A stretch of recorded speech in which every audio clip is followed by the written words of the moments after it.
Chapter 16:20. Although it wasn't her first time meeting her future father-in-law, she was still very nervous. She hadn't had dinner the night before, so she had woken up early to prepare. She wanted to show off her skills to Li Xiao. When she saw Li Jinan open the door, Yi Yuyu's heart raced. She calmed herself down and looked at the door. Li Xiao hadn't come alone. He had a handsome young man with him. Li Jianxian walked in. When he saw Li Jinan, he called out happily, "Uncle!" Li Jinan waved at him and said, "You've grown taller again. Are you happy in the capital?" Li Jianxian nodded his head and replied, "Yeah, Grandpa and Grandma are very good to me. My neighbor's brother always teaches me many things. You get used to it. Here, do you know this person?" Li Jinan turned around and pointed at Yi Yuyu. Li Jianxian immediately called out, "Annie." If Yi Yuyu had been called out to previously, she would have mumbled her response. But with Li Xiao in front of her, Yi Yuyu didn't dare respond. If she responded now, wouldn't it seem like she was being overly sentimental? She instinctively looked at Li Jinan. The latter raised his eyebrows and said, "The child is calling you." Yi Yuyu laughed dryly and didn't dare respond. She waved her hand and said, "Come wash your hands and let's eat. Uncle, it's time to eat." Li Xiao nodded his head and looked at the dazzling array of dishes. His sharp gaze was unreadable as he said, "Thank you for your hard work, Xiao Yi." He had subtly changed the way he addressed her from Miss Yi to Xiao Yi. Although it was only a small change, it was enough to make Yi Yuyu happy. After serving rice to everyone, Yi Yuyu sat down quietly beside Li Jinan. There were 7 dishes and 1 soup. It was a sumptuous feast. Furthermore, every dish took a lot of effort to prepare. It looked, smelled, and tasted great. Just looking at it made one's thumb twitch. Li Xiao didn't stand on ceremony. He picked up his chopsticks and picked up a piece of pork rib. He had originally thought that since Yi Yuyu was from the north, even if the dishes she made were southern dishes, there would still be a hint of northern tastes in them. But who would have thought that after eating it, Li Xiao would feel surprised? Putting down his chopsticks, Li Xiao praised, "I didn't expect little Yi to be not only good-looking, but also a good cook. Not bad." Yi Yuyu was a little embarrassed by the compliment and replied, "You're too kind, Uncle. It's just some home-cooked dishes." Li Xiao didn't say anything else. He ate slowly and glanced at Li Jianxian. When Li Jianxian was with his own family, he didn't feel alienated. He took the chopsticks and reached out his short arms to pick up the food. After taking a bite of the meat, Li Jinan asked, "Is young aunt's cooking delicious?" Li Jianxian nodded immediately. "Delicious." Yi Yuyu smiled and picked up some food for him. She said, "Eat more if you like it. Try this." "Let him take it himself," Li Jinan said. "This guy can't even use chopsticks properly. He needs more training." When Li Jianxian heard that, he was indignant and retorted, "Who said that? I use it very well, all right? Even Grandpa and Grandma praise me. Look." Waving his chopsticks around, Li Jianxian looked like he was showing off as he said, "Ursa still doesn't know how to use chopsticks." Chapter 16:21. Speaking of Li Jianyue, Li Jianxian felt even more upset. "I haven't seen them for a long time. I miss you so much." Li Jinan could tell. He quickly changed the topic and talked about his childhood.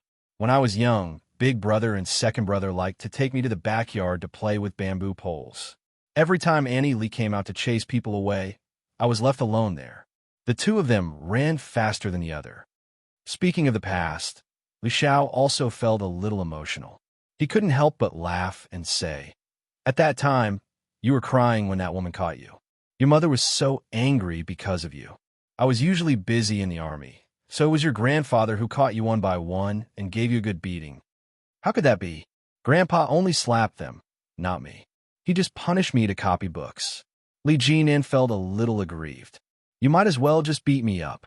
Copying books is too annoying. If it wasn't for your grandfather punishing you to copy books, would you be able to write such good characters now? Their handwriting isn't bad either. Even if I don't practice, I'd still be just like them. That's far from it. Your second brother was born with good handwriting. Not to mention your eldest brother. He's only capable of wielding swords and spears. You're almost the same, but people like you can only be taught after being beaten." Li Jinan felt a little awkward and asked, "Dad, can you save me some face in front of my wife? Yi Yu's lips curled into a smile. When Li Xiao heard this, he laughed and said, "You three brothers, no matter who you are, you were not easy to deal with when you were young. If you don't beat them for 3 days, they'll go up the roof and tear down the tiles. Everyone is the same." Throughout the meal, Yi Yu didn't say much. However, she had heard many stories about Li Jinnan's childhood. She had learned a lot. However, Yi Yu realized that during the meal, she was not feeling well at all. It seemed that the little fellow was not very happy. Li Jianxian ate and didn't talk much. From his expression, it could be seen that he was in low spirits. After dinner, Yi Yu called the little fellow over to her. She squeezed his little hand and asked, "What's wrong? Not in a good mood?" Li Jianxian shook his head. When Yi Yu saw that, she said, "Wait a moment." Yi Yu walked back to her room and took out the little gift she had bought when she was grocery shopping that afternoon. It was a crystal ball that was exquisitely crafted. There were many refractive surfaces on it, making it look extremely dazzling. I don't know if you've heard the story of the crystal ball. There was a witch who turned her 3 sons into various animals. Yi Yu looked at him and softly told the story. She said, "In the end, he used the crystal ball to break all the spells and lived happily with the princess." As she spoke, she fiddled with the crystal ball in her hand and stuffed it into his hand. "I don't know why you're unhappy, but one day there will be someone who will break all of your barriers. All of your unhappiness will be dispelled by that person. Thank you, little ant." Li Jianxian held the crystal ball and looked at the hundreds of himself reflected in it. "I miss my sister." As he spoke, his eyes were a little red. He raised his head and said, "Although she is very stupid and often causes me trouble, I have never been separated from her for such a long time since I was young." Chapter 16:22. When Yi Yu heard that, she reached out and rubbed his head. "That won't happen. I can't wait to admire you. Why would I embarrass you? You're a good brother." Li Jianxian lowered his head and didn't say anything. Looking at the crystal ball in his hand, his little face was expressionless. Yuxiu, the Li family. Li Jianhua hugged Xiao Su, who was still a puppy, and wailed loudly. Her tears and snot were running down her face. The golden retriever frowned, feeling wronged, and started barking along with them. Li Mosin stood in front of her helplessly and said, "Why are you crying all of a sudden? Look, even the dog is scared by you." Li Jianhua cried, even louder. Her fair and tender little face was full of pink crying marks. Li Jianhua's little body trembled as she cried and said loudly, I miss my brother, sob, sob, sob." The little girl's voice was soft and sobbing. It reminded Li Mosin of the past few days. Li Mosin saw that the little bed next to him, which was supposed to be sleeping with someone, was suddenly empty. For the next few days, Li Mosin felt a little down. Recently, when he saw Li Jianhua always laughing and playing with Xiao Su, he thought that she had forgotten. But who knew that once this kind of longing burst out, she couldn't control it. Desu went to the imperial capital alone. Would he miss them as much as they missed him? Perhaps he would. Perhaps he would also happily play with the children in the imperial capital and forget about his duties, right? Li Mosin's heart felt empty. He went forward and pulled Li Jianhua into his arms. "Don't cry. If Desu knew that you were crying, he would feel sad." Sob, sob, sob. Li Jianhua lay on Li Mosin's shoulder. Her tears and snot wiped on the clothes on his shoulder. "Brother is very sad now. I can feel that brother is not happy." As she spoke, Li Jianhua wiped her tears and said, "Mommy said that if brother doesn't want to stay in the capital, I can bring him back." The little girl seemed to have grasped a life-saving straw. She wiped her tears and sniffed hard. Mommy said that adults can't go back on their words. As he muttered to himself, he immediately got up. Hearing the baby crying, Nanny Rome was touched. His old eyes were also a little red. When he saw Li Jianhua running out barefoot, he hurriedly said, "Hey, how can you run out without wearing shoes? Quickly put on your shoes before you go." Li Jianhua acted as if she hadn't heard anything. She ran straight to the phone in the living room and picked it up.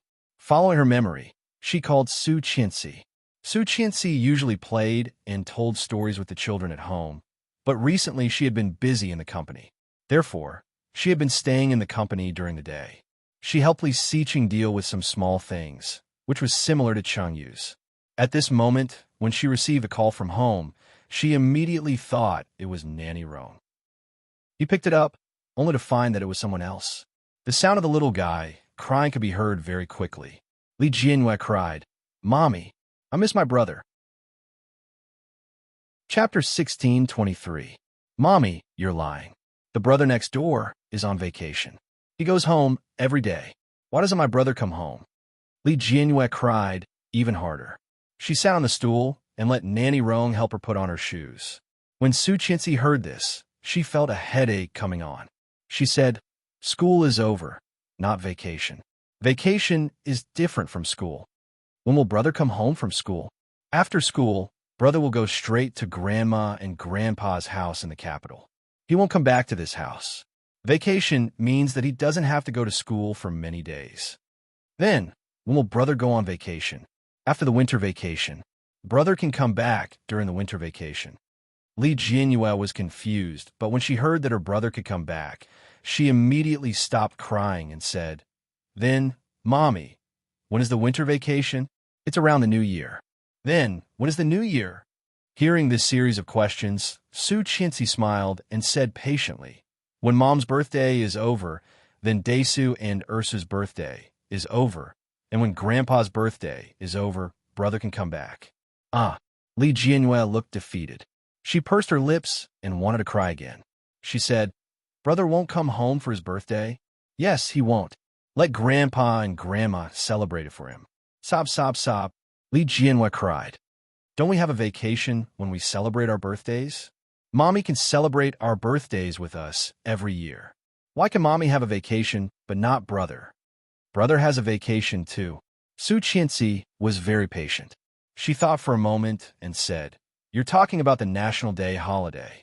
When that time comes, Mommy will take you and Brother Mosin to the capital, okay?" "Really?" Li Jianyue was excited. Her eyes were as bright as stars. The dark water was as bright as 2 crescent moons. It was beautiful. When Li Mosin saw it, he was stunned. When he met Li Jianyue's gaze, he quickly looked away, a little embarrassed. "Really?"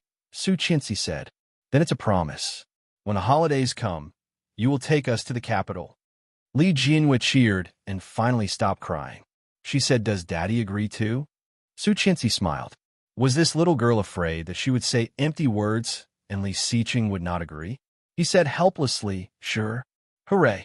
Li Jianyue was overjoyed. She blew a kiss at the phone and said, "Mommy, I love you." "I love you too," she whispered. "I'm busy. I'll talk when I get home later." "Yes, yes, Mom. Goodbye, Mom." "Goodbye, baby." Su Qianxi hung up and finally felt relieved.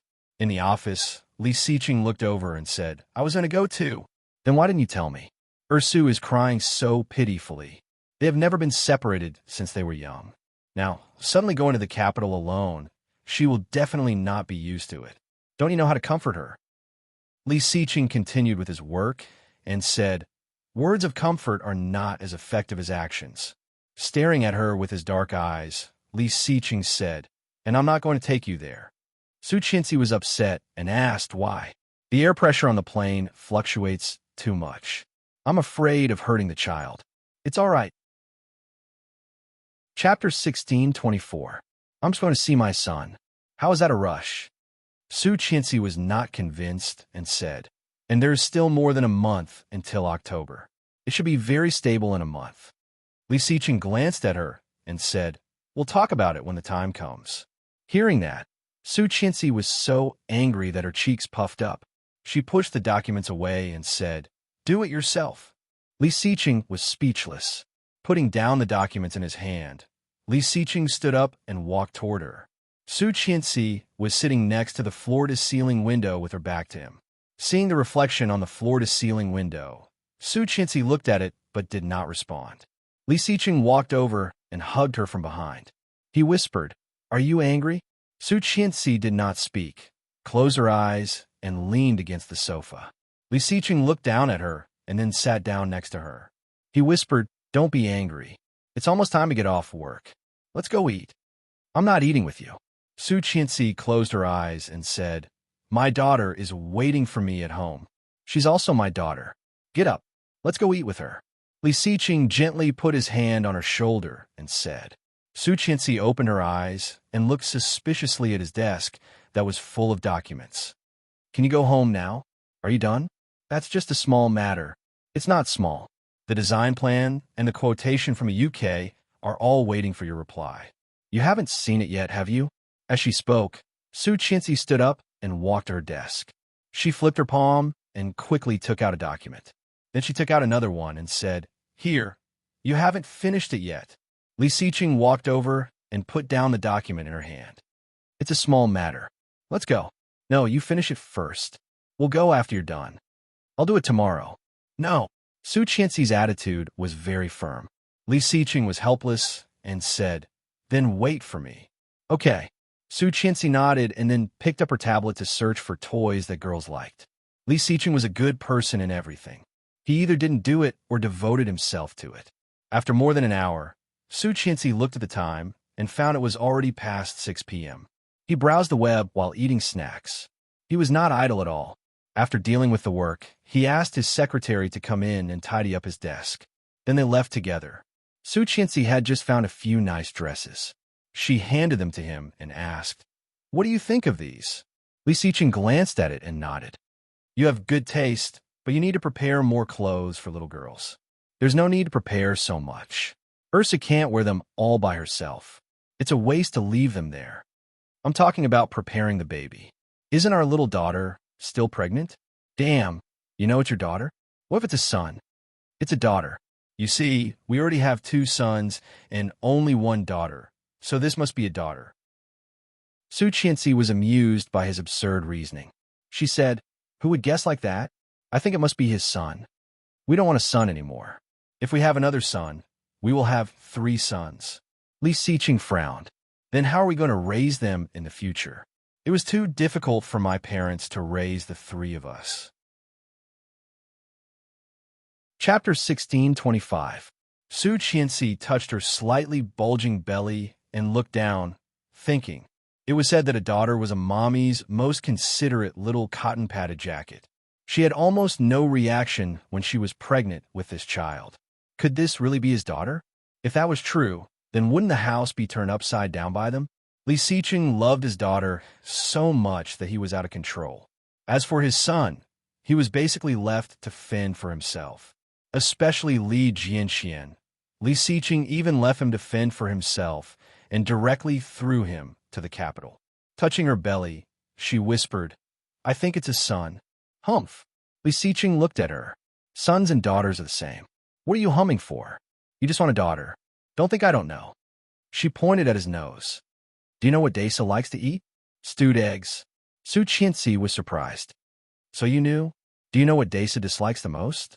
Li Xiqing said with disdain, "You underestimate me. He's my son after all." "What is it? Tell me." "Coriander." She snorted and turned her head. "I thought you didn't know. How is that possible?" Li Xiqing said helplessly. "I even know what Mosin likes and dislikes, not to mention that he's my biological son." Su Qianxi looked at Li Xiqing and said, "Speaking of Mosin, I dreamed of Tang Zhenghao last night." Li Xiqing gazed at her. Su Qianxi was still in shock and said, "I dreamed that he was killed by Bo Xiao in the fire. There was such a big hole in his head, and even his brain was spurting out. And Tang Minjing's mother. Why are you dreaming of these people?" Li Xiqing frowned in dissatisfaction and said, "You should quickly forget about these things. It's useless to remember these people." "Of course I know, but a dream is a dream. What can I do?" Su Qianxi thought for a moment and said, "I wonder how Tang Mengxing is doing." "Rich in Vietnam," Li Xiqing said. "I have people watching her. Don't worry, she can't do anything." "Vietnam?" "Yeah," Li Xiqing said. "Let's go home." He took out his car keys and opened the door. Su Qianxi quickly followed up and asked, "Does she know that you have someone watching her?" "I don't know. It would be terrible if I knew." He opened the car door for her and fastened the seat belt for her. "My people have become her neighbors." "Oh, that works too." "Okay." He drove the car slowly and was soon on the road home. "Hey, I also dreamed about something else last night. When Mosin grew up, he looked exactly like Tang Minjing. He knew that the tragedy of the Tang family was indirectly caused by us. He hated me very much. Mrs. Li, he interrupted her. I need to remind you of a few things. She blinked and did not say anything. First, the Tang family's fate was not a tragedy. It was a matter of course. Holding the steering wheel firmly, Li Xiqing glanced at her and said, "There's a saying that goes, if you don't ask for it, you won't die." They deserved it. Have you forgotten what they did to you? But Chapter 1626. How could she forget? At that time, in the abandoned warehouse in the eastern suburbs, Tang Jinghao had sent someone to hold a steel pipe as thick as 2 fingers to her belly. At that time, her belly was already 7 or 8 months old. She was pregnant with twins, so her belly was much bigger than the average person's. If that had happened, it wouldn't have just been 2 children. It would have been adults, although she and the children were not harmed. She had lost her man for more than 4 years. Although it was already over, the despair was still very clear. Thinking of the past, Su Qianxi shivered and was still in shock. Looking at Li Xiqing, a living man was right in front of her, driving the car steadily. Su Qianxi calmed down and said, "I won't forget." Seeing this, Li Xiqing knew that she had already thought it through and said, "Do you remember that I once told you that the Tang family has the blood of ingrates flowing in their bones?" Of course, she remembered. Don't be afraid that Mosin will hate us. Now that things have come to this, we can only resign ourselves to fate. Li Xiqing sighed. If it really is like what you dreamed, then I will accept it. Who asked me to have a stupid kind wife?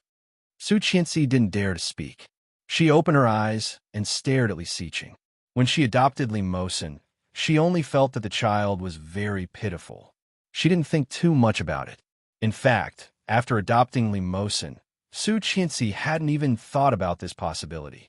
Who would have thought that such an unintentional dream would actually lead to such a worrying hidden danger? Li Xiqing glanced at her and said, "Don't think too much about it. I was just saying it casually. Mosin was raised by us. We will slowly train him in the future. Now, he's a child of the Li family." Su Qianxi's heart slowly relaxed. She muttered to herself, "No matter how strong the bloodline is, it can't overcome the influence of the environment." As she spoke, she looked forward and murmured, "He is only 5 years old now. What happens in the future will depend on his upbringing." Smart. Li Xiqing's eyes curved. "You are indeed my wife. You have always been smart. This is called being influenced by one's company." Shameless. The court opened, and Shen Luo sat in the courtroom as the defendant. Yi Yuyu and Li Jinan, on the other hand, sat among the audience and looked ahead. Both Shen Luo and Guan Yanhong looked to be in bad shape. Both of them had lost a lot of weight, with unshaven beards and dark circles under their eyes. For Guan Yanhong, it was because of his daughter. For Shen Luo, and it was because of his sudden imprisonment. The plaintiff, I, Guan, has accused me of murdering his daughter. I, Shun, have confessed. On account of my good repentance, I shall be sentenced to 20 years in prison. A heavy hammer slammed down, announcing that everything was settled. The weight in Yi Yuyu's heart was lifted. The Shun family's parents were excited, and Mrs. Shun burst into tears. "That's great. We don't have to die. We still have a chance to come out." Shangjilia had only arrived in the capital yesterday afternoon. He reached out to pat his mother on the back and looked at Shun Luoan with a frown. Shun Longyue, on the other hand, had a gloomy expression on his face. No one knew what he was thinking. Guan Yanhong stood up in court and bellowed, "How is that possible? I refuse to accept this. I want to appeal. Scum. You're all scum. Did my daughter die in vain?" Dash. Chapter 1627. The judge was very displeased and yelled, "Silence."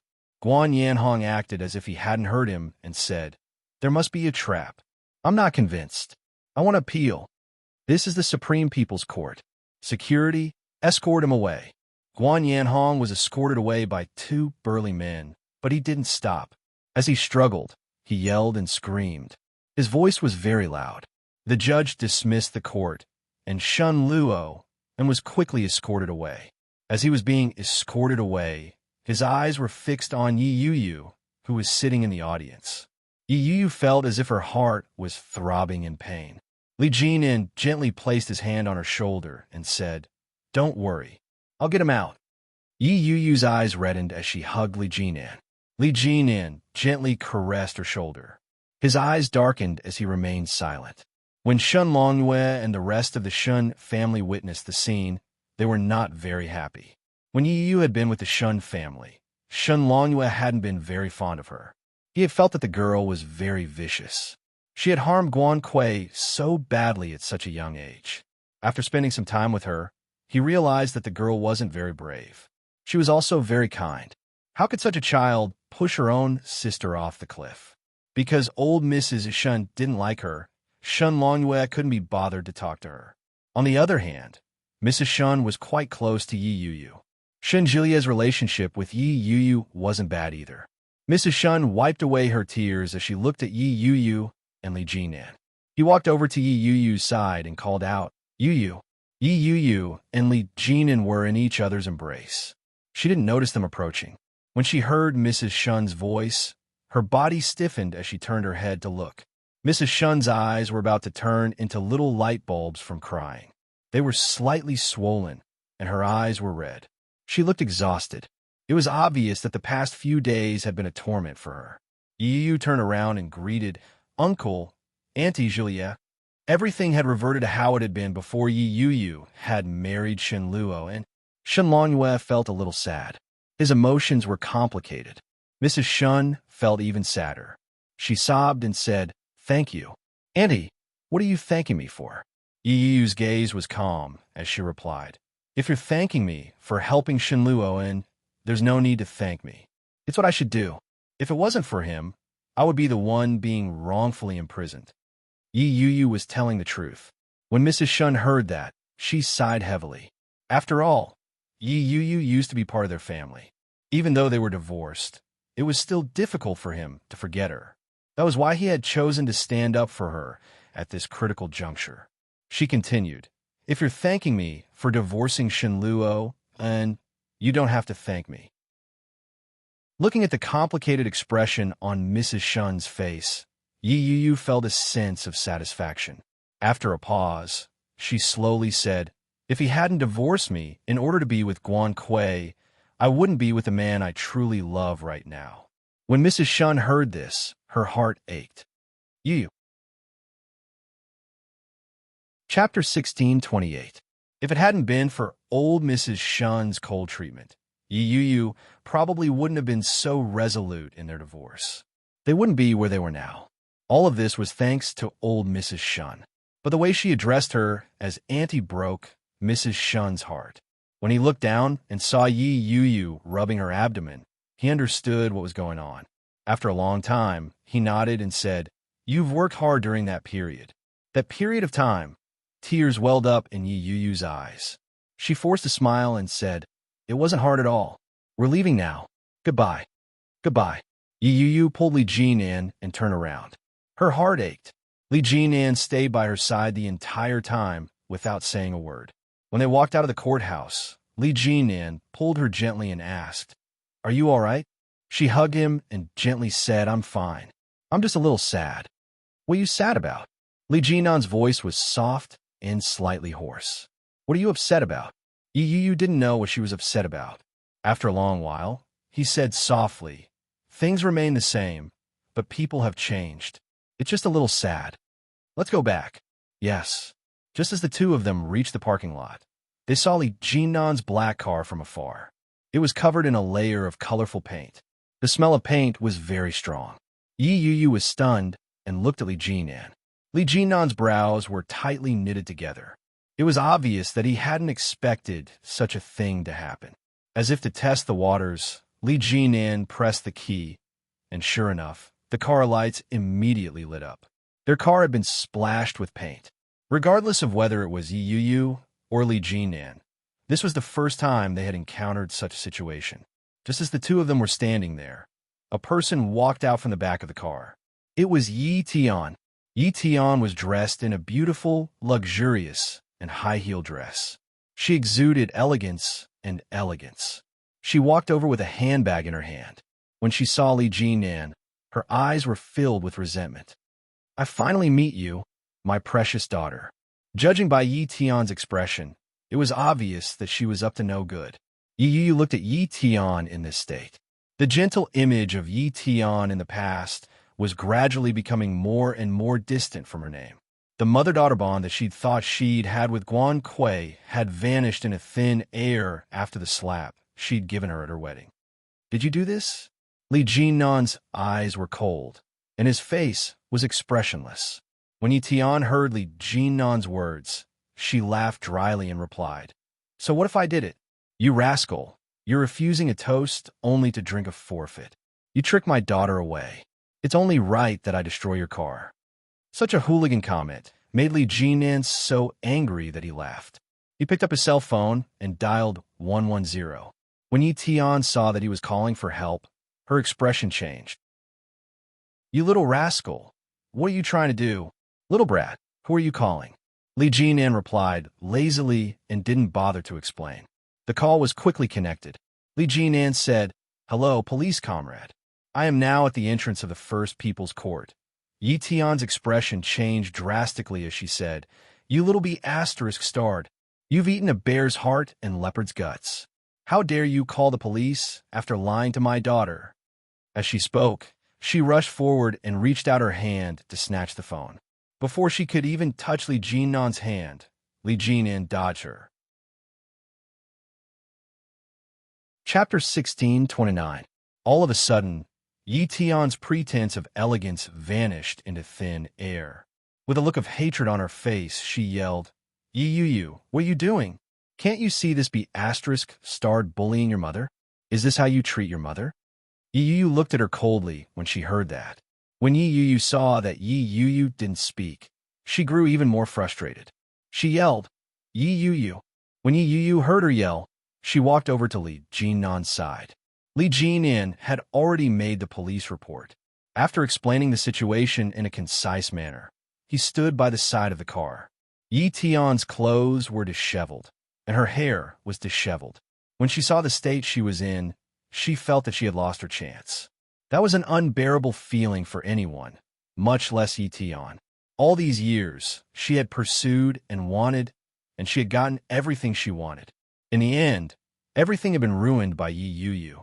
Yi Tian walked briskly in Yi Yu's direction. She reached out to grab Yi Yu's hand and said, "Come with me. Hurry." Yi Yu dodged to the side and coldly asked, "What are you doing?" "What am I doing?" Yi Tian laughed mirthlessly. "I'm bringing my daughter home." When Yi Yu heard that, it was as if she had heard a joke. She shifted to the side and asked, "Am I your daughter? If you're not my daughter, then whose daughter are you?" "I thought that only Guan Kui was your daughter," Yi Yu said sarcastically. She scoffed. "All these years, you've never treated me as your daughter. Why are you putting on an act now?" Yi Yu mocked her sarcastically. She scoffed. When Yi Tian heard that, she looked shocked. Her slightly disheveled hair complemented Yi Tian's expression, making her look even more pathetic and downtrodden. Yi Tian was heartbroken. She looked at Yi Yu with a hint of sadness in her eyes and said, "How could you think that way? All these years, if I hadn't treated you as my daughter, I would have chased you away a long time ago. In fact, you've already chased me away." Yi Yu's heart ached as the memories of the past came flooding back. When Guan Kui had gotten into trouble, Yi Tian had cried her heart out on Guan Kui's bed and called her precious daughter. At that time, everyone gave her the cold shoulder.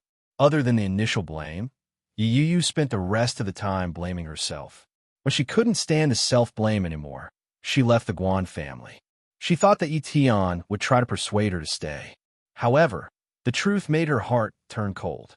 Not only did Yi Tian not try to persuade him to stay, she even said in agreement, "That's a good idea. You move out first, and we'll talk about the rest later." One sentence in the future, and there would be no future. Yi Yu didn't want to return to the Guan family. However, Yi Yu still wanted to acknowledge her as her mother. Who would have guessed that when she was seriously injured while filming, Yi Tian had only visited her twice in the hospital for over a month? She had been hospitalized for over a month. Moreover, they would only stay for less than half a day before leaving in a hurry. Compared to the incident with Guan Kui all those years ago, Yi Tian was far too cold toward him. This time, when Guan Kui died, Yi Tian had slapped her in front of everyone. Yi Yuyu had already seen through everything. Perhaps, in Yi Tian's heart, she never saw herself as a part of her new family. Chapter 16:30. Yi Yuyu laughed self-deprecatingly. She looked at Yi Tian with ridicule in her eyes. When Yi Tian heard Yi Yuyu's words, it was as if she had been greatly hurt. She replied, "How could that be? You were the one who wanted to leave. I couldn't even stop you." Yi Yuyu's lips curled into a mocking smile as she replied, "Is that so? I'm really sorry to have caused you so much trouble." Yi Tian looked relieved. She stepped forward and extended her hand to Yi Yuyu. "Don't throw a tantrum at Mommy anymore. Come home with Mommy. I don't have a daughter anymore. I don't want to lose you as well. Yuyu, Mommy's good daughter. Come home with me, okay?" When Yi Yuyu heard that, it was as if a thin layer of ice had slowly melted away from her frozen heart. However, at the same time, a scorching hot brand was ruthlessly stabbed into it. It was painful, and thick smoke billowed out. "Are you referring to Guan Kui when you say you don't have a daughter?" Yi Yuyu asked softly. Her tone was extremely sarcastic. Yi Tian couldn't figure out what Yi Yuyu was getting at.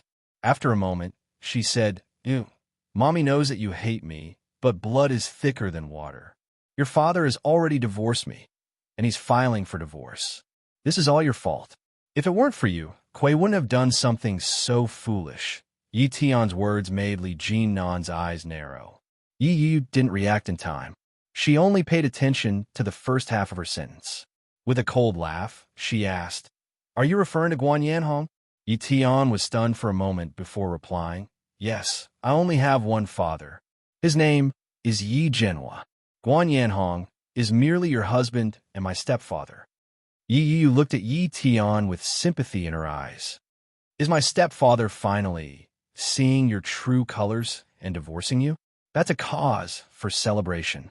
Her tone was exactly the same as when Yi Qianqian had mocked her a few days ago. Yi Tian widened her eyes and looked at Yi Yuyu in disbelief. When Yi Yuyu saw the expression on her face, her lips curled up in a smile as she said, "Filing for divorce. Does that mean you're leaving the family with nothing?" "That's right," Li Jinan replied. He looked at Yi Tian sympathetically and said, "Come to think of it, your mother was quite pitiful." Yi Yu hadn't expected him to suddenly speak. She turned to look at him with surprise in her eyes. She's already so old. She's at the end of her life, yet she got divorced. She won't have any children to send her off in the future. How tragic. Li Jinan clicked his tongue and shook his head. His eyes were filled with pity. When Yi Yu heard that, she didn't feel good either. Yi Tian was indeed no longer young. Marrying the wrong man had ruined her life. When Yi Tian heard his words, she flew into a rage. "You jerk!"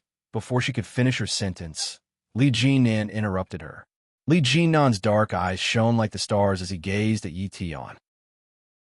Enunciating each word, he said, "I sympathize with you. Because of Guan Kui, your life has been ruined. If it weren't for Guan Kui, your daughter wouldn't have refused to acknowledge you," he said. "Yi Qianqian was destined to have nothing to do with you from the moment you divorced your ex-husband. Right now, even Yi Yuyu, who is somewhat related to you by blood and could possibly take care of you in your old age, doesn't want to acknowledge you. This is all Guan Kui's fault, isn't it?" Chapter 16:31. Li Jinan looked at Yi Tian and took a step forward. In a slow voice, he said, "If Guan Kui hadn't done what she did, why would Guan Yanhong divorce you?" Yi Tian's resentment toward Guan Kui grew by the second. Yi Yuyu couldn't figure out what Li Jinan was up to. She couldn't help but look at him in confusion.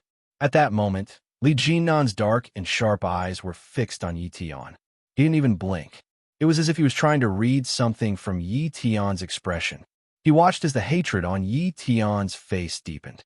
"Guan Kui did such a thing at her own wedding and even framed your biological daughter. Now, her father wants to divorce you. Aren't you angry?" Yi Qianqian asked. Li Jinnan's words were gentle and persuasive. When Yi Yu heard that, she could vaguely guess what Li Jinnan was trying to do.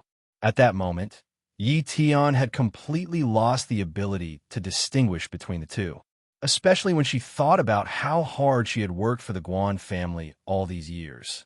When Guan Yanhong was tired, she would give him a massage.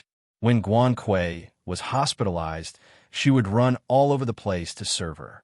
When she was married to Yi Jinhua, she would never have had the chance to do something like that. Back then, Yi Jinhua worked during the day and would come home to accompany her at night. When she was tired, he would massage her muscles. When she was sad, he would do his best to cheer her up. That kind of treatment was completely reversed when it came to Guan Yanhong. However, that kind of sacrifice continued for more than a decade. She had spent the best of her time with Guan Yanhong and Guan Kui. Of all the times Guan Kui had died, Guan Yanhong wanted to divorce her. Furthermore, he had resorted to all means to force her out of the family. Yi Tian hadn't expected such a turn of events. She couldn't accept it. When she heard Li Jinnan's words, the hatred in Yi Tian's heart grew. Unfortunately, even if you hate them, they won't sympathize with you. There was no warmth in Li Jinnan's words. It was as if he was narrating an insignificant matter. Because of Guan Kui's stubbornness and Guan Yanhong's heartlessness, you'll lose your daughter for the rest of your life. No one will take care of you in your old age. When you're old, you'll have to stay in a rented house alone. Even if you die in there, no one will know. That's your fate. Li Jinnan's words were like icicles that pierced right into the heart of Yi Tian's worries. Behind a broken window was the bloody, cruel truth that Yi Tian refused to accept. How was that possible? That day will never come. Yi Tian roared angrily. What are you trying to do? Are you trying to trick me? It's not that easy. When Li Jinnan heard that, he coldly mocked her and said, I'm just telling you what your future will be like.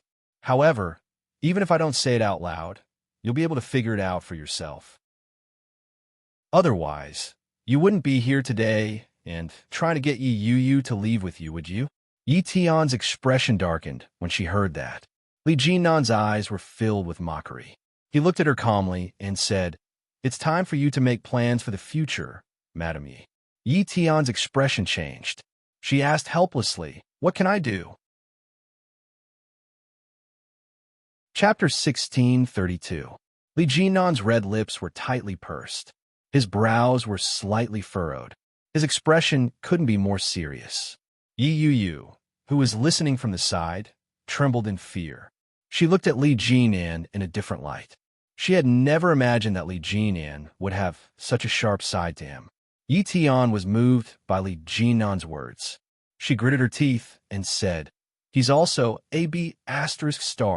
He clearly knew that Guan Kui committed suicide, but he insisted that it was Yi Yu's fault and almost landed her in jail. That old B** is just like that little B***. Both of them are degenerates.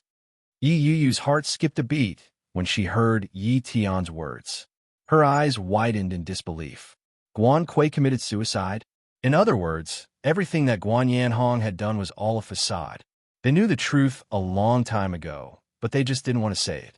Yi Yu's heart, which was already cold, suddenly felt as if a blizzard had struck it. She had thought that her heart couldn't be any colder. When she heard that Yi Tian had helped them hide such an important matter, she couldn't help but feel sad. Looking at Yi Tian, who was standing in front of her, Yi Yu wanted to laugh, but she couldn't. Who was the one who called the police just now? A booming voice rang out. Yi Tian and Yi Yu were both startled. They turned their heads to look at the source of the voice. For police officers walked over and saw the car that had been splashed with colorful paint. It was me, Li Jinnan replied. What's going on? Li Jinnan briefly explained the situation. Yi Tian was a little shocked. She instinctively took a step back, but she was quickly restrained by the police. Come with us. Sir, you should come with us too. Li Jinnan nodded his head slightly and replied, Indeed, I should make the trip. There's something else that I need your help with as well. Let's talk about it at the police station, the officer said. Leave this to us. We'll get someone to test the model of the car and how long it's been bought. We'll then ask for compensation from this lady. One of the police officers looked at the car and shook his head. This car doesn't look cheap. It must cost at least $1 million. When she heard the price, Yi Tian's face turned pale. At the moment, Yi Tian and Guan Yanhong were in the midst of divorce proceedings. If everything went according to plan, Yi Tian would not get a single penny after the divorce. There was no alimony, and there was nothing more. How was he going to take out more than $1 million? When Li Jinan saw the expression on Yi Tian's face, he already had a plan in mind. He said, "Madam Yi, perhaps we can discuss this privately." The policemen looked at each other. They could not figure out what this young man wanted to do. It's such an expensive car. Even if she wants to settle it privately, she can't afford to pay for it.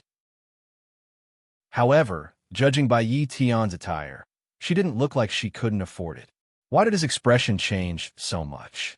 When Yi Tian heard Li Jinan's words, it was as if she had grabbed hold of a life-saving straw. She immediately replied, "Let's settle out of court. Private. You're my son-in-law after all. You can't really make me pay so much money, right?" Yi Yu found those words laughable. She retorted, "Why didn't you think of the consequences when you ordered them to splash paint? Besides, who's your son-in-law? Our relationship is no longer that of mother and daughter, Madam Yi Tian." Chapter 1633. She had only splashed the paint on the car for a moment of pleasure. She had originally thought that the car belonged to Yi Yu's man anyway. No matter what, he would give Yi Yu face and not be calculative with her. After all, the Li family wasn't lacking in money. She had been wrong. She had been terribly wrong. Yi Tian had never expected that Li Jinan would actually call the police without any hesitation. He didn't show any mercy at all. She clenched her jaw and glared at Yi Yu. In a fit of rage, she said, "I'm your mother." Yi Yu shook her head and replied, "You don't deserve it." Those 3 words were spoken casually, but they completely dissipated Yi Tian's anger. These 3 words suddenly intertwined into a force that fiercely smashed into the bottom of her heart. It hurt. Compared to the taunts Yi Qianqian had uttered a few days ago, those words made her feel even sadder. Yu. Yi Tian looked at Yi Yu with a pained expression. The series of changes that had occurred in such a short period of time had made Li Jinan feel disgusted and pathetic. In all his 30 years of living, he had never seen such a despicable person. He couldn't be bothered to continue watching her act and said, "Settle it out of court. Otherwise, we'll both go to the police station. If we can't afford it, we'll go to jail. Pick one." Yi Tian panicked when she heard that. "How can I go to jail? I'm your mother-in-law." "That's not what you said just now." Li Jinan's tone was mocking, but it was barely noticeable. Yi Tian was at a loss for words. She quickly said, "Settle it out of court. What do you want? If that's the case, I'll have to trouble you to go back." "I'm sorry." The officers who had been dispatched were all veteran officers who had been on the job for many years, but they had never encountered such a bizarre incident. Anyone who saw a car worth millions defiled in such a manner would have to go to the police station for a visit. This was the first time that the owner of the car had suggested settling it out of court. After all, it was someone else's business, and it wasn't appropriate to comment on it. After a few words of complaint, the police officers left. Li Jinan looked at Yi Tian, and she looked back at him. Her eyes were filled with apprehension and anticipation as she asked, "What do you mean, settle it out of court? Guan Kui committed suicide?" Yi Tian paused and asked, "You want me to testify for you? But hasn't Yu already come out?" "You don't need to know what I want. I just want to know the truth." Yi Tian was silent for a moment before replying, "I can tell you, but I have another condition." When Li Jinan heard that, he laughed. "Do you think you have the right to negotiate terms with me now?" Yi Tian's expression changed, but she still braced herself and said, "Of course I do. No matter what you think of me, I'm still Yu's biological mother. Since that's the case, if you want to marry my daughter, it's not too much to give me a betrothal gift, right?" Yu was also angry and roared, "How can you be so shameless?" Yi Tian didn't seem to notice that she had been scolded. She ignored Yu and continued to stare at Li Jinan. When Li Jinan heard that, he smiled and replied, "Of course. However, we have to take care of things one at a time. Why don't we find a place to sit down and talk things over?" "No, If you want to marry my daughter, you must have 1,000,000, not one less. Otherwise, there's nothing to talk about today." When Yi Tian said this, she sounded as though she was in the right. Chapter 16:34. She roared, "Have you ever treated me as your daughter all these years? Now that you're asking for money, you're calling me your daughter? Yi Tian, you're shameless." Yi Yu was so angry that she was practically spouting smoke. Yi Tian couldn't care less if others were calling her shameless or not. Now, she wanted money. Money. When Yi Yu saw that Yi Tian wasn't speaking, she reached out and tugged on Li Jinnan's hand. "Don't agree to her request. The repair fees for this car alone will cost her a lot. If she doesn't pay up, let her go to jail. At the very least, food will be provided in jail. No matter what, Yi Tian wouldn't starve to death in jail. When she's released, she might turn over a new leaf. Everything else aside, she'll change her temper. When that time comes, I'll take care of her." Yi Yu had already made up her mind. She looked at Li Jinnan with a frown. Unexpectedly, Li Jinnan didn't even look at her. He looked at Yi Tian and said, "Fine, I agree to your request." When Yi Yu heard that, she panicked and said, "Are you stupid? You've been tricked." Li Jinnan reached out and placed his hand on hers. "She's right. If I want to marry you, I have to give your parents a betrothal gift. 1,000,000 for a wife isn't a loss." When Yi Yu heard that, she felt even more indignant. She said, "You're really going to piss me off." Yi Tian, on the other hand, was elated. Her originally tense expression relaxed. Looking at Li Jinan, Yi Tian felt more and more satisfied. She said, "You're the one who said it. Prove it to me. Come, I'll record it, in case you go back on your word." As she spoke, Yi Tian took out a recording pen and walked over to Li Jinan. Yi Yu was infuriated. She reached out and slapped her hand away. Yi Tian quickly reached her hand back and urged, "Hurry up, son-in-law. After you're done recording, I'll give you something that you've always wanted." Yi Yu assumed that it was a trap and said, "No way." Yi Tian was infuriated. "Are you even my daughter? You traitorous T6. Li Jinan reached out and pulled Yi Yu behind him. He took the voice recorder from Yi Tian's hand and said in a serious tone, "I, Li Jinan, have agreed to pay Madame Yi Tian the betrothal gift for my marriage to her daughter, Yi Yu. It is a total of $1,000,000. After recording one sentence, he threw the recording pen back. When Yi Tian heard that, she felt that it wasn't enough. She said, "That won't do. Say it again. Swear that the liar will die a horrible death and be struck by lightning." Yi Yu gritted her teeth in anger. "Don't go overboard. Swear on it." Yi Tian handed it to him aggressively. Li Jinnan's eyes lit up, and he did as he was told. Yi Tian played the recording and listened to it a few times. After confirming that there were no mistakes, she put the recording pen away. Then, she gave Li Jinnan a small ceramic pendant. The pendant was a Kelda duck. It looked very cute, and it was holding its head with a serious expression. Yi Tian gently clasped the bottom of the ceramic pendant, and a clear voice immediately played out. "Dad, I just received some unfortunate news." It was Guan Kui's voice. It was obvious that Guan Kui was speaking to Guan Yanhong. All these years, the one Shen Luo loves the most is still Yi Yu. That's why he ran away from the wedding. Chapter 16:35. I've wanted to marry him for so many years, but it wasn't just to call him my brother. What should I do, father? I realize that I'm so selfish. I actually want Shen Luo to die. I want to kill him and then commit suicide. Do you know that this idea has been in my mind for a long time, father? Guan Kui's voice began to sound like she was about to cry. She sounded very upset. Yi Yu's expression was complicated. She looked at Yi Tian and listened to the recording. Her heart sank. After receiving the news, I've been trying to call him, but his phone has been switched off. Dad, I'm thinking, is it because I'm not good enough? Or is it because I'm not as good as Yi Yu that he chose her over me? Every word that Guan Kui said was heartbreaking. It wasn't hard to imagine Guan Yanhong's face breaking down when he heard that. I just saw Yi Yu. She was with a man.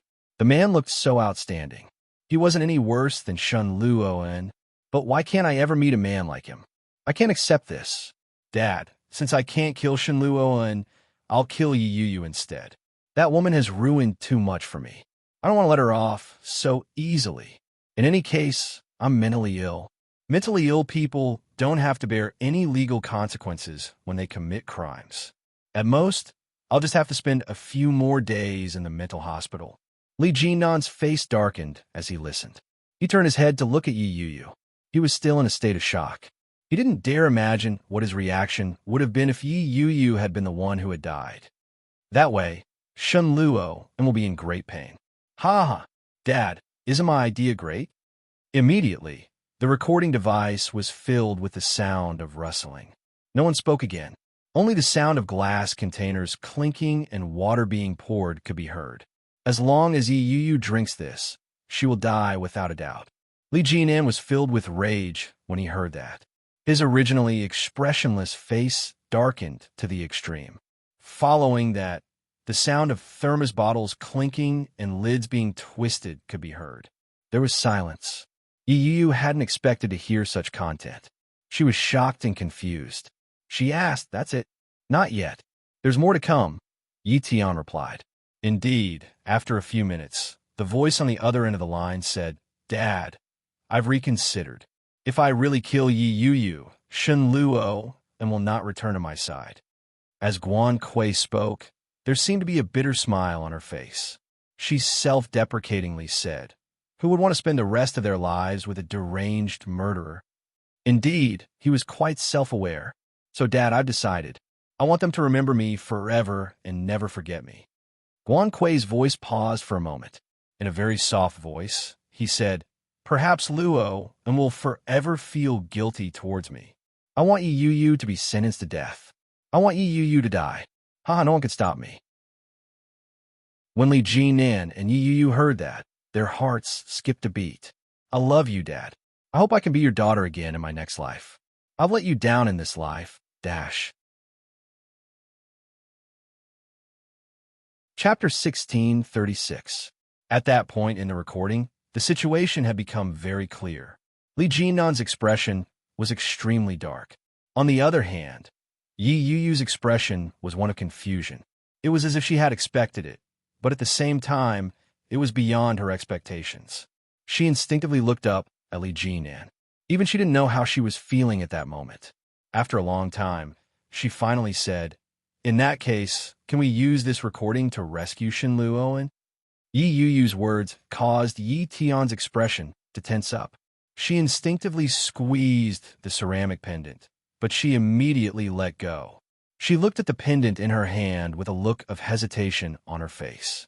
Because of Li Jinnan's words, Yi Tian had impulsively blurted out the matter and even produced the recording. Now that time had passed, Yi Tian had completely calmed down. She knew very well what the consequences would be if she really handed over this recording file. Once the item landed in the hands of Yu and Li Jinnan, she would have gotten her money. However, it would be impossible for her and Guan Yanhong to be together again. Yi Tian was a little hesitant. She stared at the ceramic pendant and tightened her grip on it. All of a sudden, a big hand reached over and snatched the recording file away. Yi Tian was caught off guard. She gripped it tightly and exclaimed, "What are you doing?" Li Jinnan's eyes were cold. Without a care in the world, he snatched the object from her and said, "Madam Yi, we've already come to an agreement." As he spoke, he played the recording again. Yi Tian wanted to snatch it back, but Li Jinnan quickly raised his hand high. Yi Tian was even shorter than Yu. She couldn't reach Li Jinnan's hand at all. The voice rang out clearly and played the recording again. After making sure that Yi Tian hadn't tampered with it, Li Jinnan stuffed the object into Yu's handbag. "Keep this safe. We can contact the lawyer now." Li Jinnan's voice was cold and determined. He looked at Yi Tian with his bright, dark eyes and slowly said, "Thank you, Madam Yi." Yi Tian was getting more and more anxious. She looked at the Kelda duck that was being taken away and cried out, "Wait!" Li Jinnan ignored her. He held Yu's hand and calmly said, "Let's go." Yu reacted quickly and turned around. However, when he saw the car, he still felt like he was about to collapse. The destruction was too thorough. As Yi Tian watched them walk further and further away, she felt increasingly uneasy. He stood there for a long time without moving. You have to plan for your own future. Guan Yanhong has already lost a daughter, and the two of you are about to get a divorce. Yi Tian, you have to work hard. In the empty parking lot, Yi Tian whispered to herself, after the divorce, you'll have nothing. You won't have anyone to send you off when you're old. You have to make plans for yourself. Yi Tian muttered to herself. However, her heart felt increasingly empty. She looked ahead and saw Li Jinan embracing Yi Yuyu. The sight of the two of them snuggling together was very sweet. This was her daughter, her son-in-law. At the end of the day, Yi Yuyu was his daughter. However, what she did today, was it right or wrong? Guan Yanhong was detained for 3 days. In the end, he was bailed out by his lawyer. Chapter 16:37. Since I can't kill Yi Yuyu, I'll make sure she lives the rest of her life alone. My daughter's death can't be in vain. When the lawyer heard Guan Yanhong's words, he hesitated and said, Mr. Guan, we might not be able to handle this matter for the time being. Guan Yanhong paused for a moment. He stood where he was and looked at the lawyer. With a smile, he said, in that case, we'll get another lawyer who can handle it. The lawyer's expression was still solemn as he said, I'm afraid that no matter how many lawyers you get, they won't be able to help you at this point in time. As he spoke, he took out a lawyer's letter and said, I've just received this. There's been a new development in the case of your daughter's death. What? A new development? Guan Yanhong thought he had heard wrongly and yelled. Isn't this case already closed? Shen Luo was sentenced to 20 years in prison, but that be *tsh Yi Yuyu was completely fine. As he spoke, he seemed to have thought of something and asked, could the evidence be pointing back to that be *tch again? The lawyer shook his head and handed the letter over to Guan Yanhong. An ominous feeling rose in Guan Yanhong's heart. When he saw it, his heart skipped a beat. Yi Yuyu and Mr. Li Jinan, who were involved in this case, have once again presented evidence to prove that your daughter committed suicide on her own and that it had nothing to do with anyone else. Guan Yanhong found it ridiculous and flew into a rage. He tore the paper in his hand into shreds and yelled, to hell with the evidence. She's already dead. The living were the ones who were locked up for 20 years. Now, you're asking for those 20 years to be waived? Dream on. Guan Yanhong couldn't suppress the anger in his heart. At that moment, Guan Yanhong was dressed in a suit and leather shoes. On his wrist was a Vacheron Constantine business watch. His hands were on his hips, and he was seething with anger. The lawyer lowered his head in silence. He retrieved the documents and said, you might have to make a few more trips. This time, Yi Yuyu and Mr. Li Jinan are very firm in their stance. Furthermore, they've already spoken to the Shun family. They're requesting for a new investigation and a new trial. Is there any way I can avoid appearing in court? I'm afraid that's not possible. You're the client, and it's said. The lawyer deliberated over his words before he said slowly, it's said that this evidence was found in your room. Guan Yanhong was shocked. He turned to look at the lawyer in disbelief and asked, what did you say? The lawyer had already anticipated Guan Yanhong's reaction. Your wife is a direct participant in this matter, he said. Guan Yanhong felt a sharp pain in his chest when he heard that. The pain was so intense that Guan Yanhong didn't have time to react. His entire body slumped backward. The lawyer was shocked and quickly went forward to support him. Guan Yanhong collapsed on top of the lawyer, gasping for air. Guards, help me call an ambulance. Guan Yanhong's sudden admission to the hospital was unexpected. However, the court summons should be issued as scheduled. The trial date was set to be 3 days later. During these 3 days, Shen Luo had been transferred from the prison and relocked in the detention center. Although they were both locked up, the meaning behind it was very different.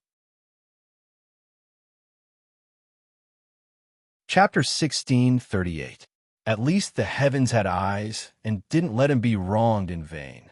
Even though it was dark ahead, he could still see the light after enduring the darkness. He just didn't know how that person was doing now.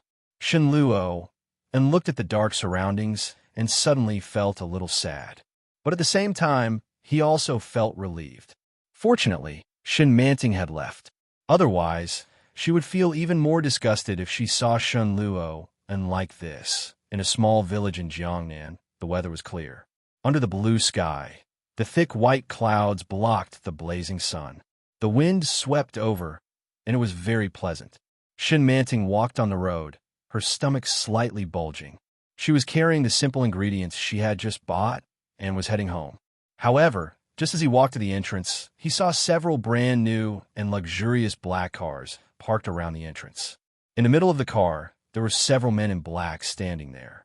These people were all very tall, and it could be seen that these people were undoubtedly bodyguards. Shin-Manting felt a little strange, but she didn't know anyone in this small village, and no one would think that she was hiding in a place like this.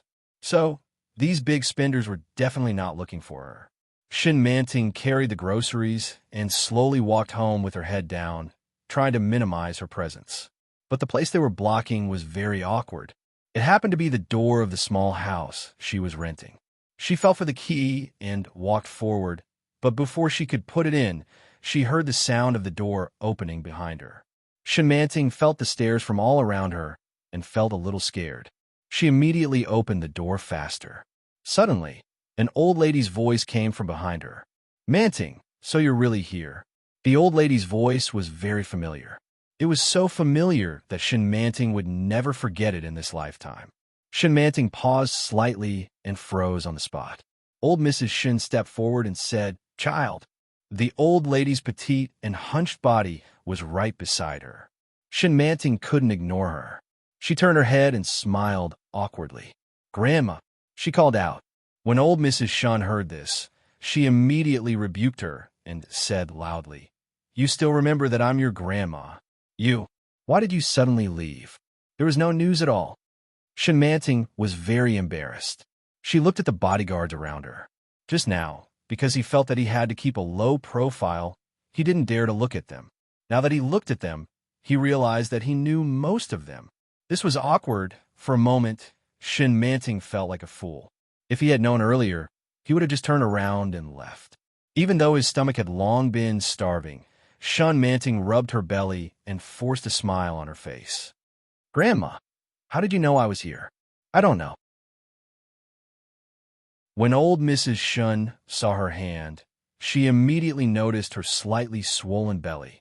She said, "I only roughly calculated that you would be in this village. It was Luo and's men who helped me find out." Forget it. Shin-Manting had always thought that old Mrs. Shun was quite mysterious. When she saw her just now, she wasn't too surprised, as if this was how it should be. For a moment, Shin-Manting was speechless. Chapter 1639. Shin-Manting finally reacted and immediately said, "I'm sorry, Grandma. I forgot. Come in, come in." Shin-Manting opened the door and ushered old Mrs. Shun in. She said, "Our house is small. I lived alone, so I found a place to stay." Shin-Manting turned around and found that other than the stool in front of the desk, the only other place to sit was on the bed. "Please sit here," Shin-Manting said as she pulled the stool out. Old Mrs. Shun looked at Shin-Manting's residence and furrowed her brows. It was a small single room, less than 10 square meters in size, with a bed that was about 1 meter in length.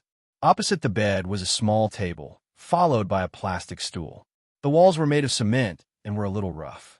There wasn't even a single tile on it. There was a small kitchen and toilet. Fortunately, the windows were large, and it looked like it was well lit. However, the strong and bright light made the shabbiness of the house, which was incompatible with them, even more obvious. It was clear at a glance. Old Mrs. Shun had never seen such a small house. Could such a house really be livable? However, old Mrs. Shun didn't say this out loud. Following his words, he sat on the only small stool.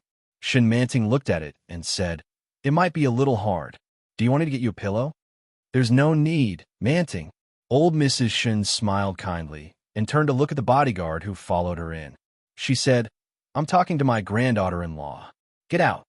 The sudden address made Shin-Manting's heart skip a beat. Granddaughter-in-law? What did she mean? The bodyguard nodded and quickly left, closing the door behind him. Shin Manting's stomach growled again. It was especially obvious in the quiet small room. Old Mrs. Shun chuckled when she heard it and said, "You must be hungry. Come, Grandma will make you something to eat. What did you buy?" Shin Manting hurriedly waved her hand and said, "No, no, no, it's okay. Please sit here. I'm really hungry. Why don't you sit here and I'll make something for you to eat? Is that okay?" Old Mrs. Shun nodded. "Okay, thank you. I was going to make it anyway. Then can I visit?" Old Mrs. Shun asked. "Tour." Shin Manting was a little embarrassed when she heard that. She lowered her head and said, "There's nothing to see. You better sit here for a while. I'll be done soon." After that, he turned around and left. Shin Manting boiled it in water and began to process the fresh ingredients she had just bought. Old Mrs. Shun looked at her slender figure from behind. Her emotions were complicated. His heart ached, but he was also a little unhappy. "Do you know who Luo and is marrying?" Old Mrs. Shun suddenly asked. Shin Manting paused in the act of washing the vegetables. She quickly smiled and said, "Guan Kui, right? I knew about it a long time ago." "Do you know what Luo and has been up to recently?" Shin Manting lowered her head and washed the vegetables.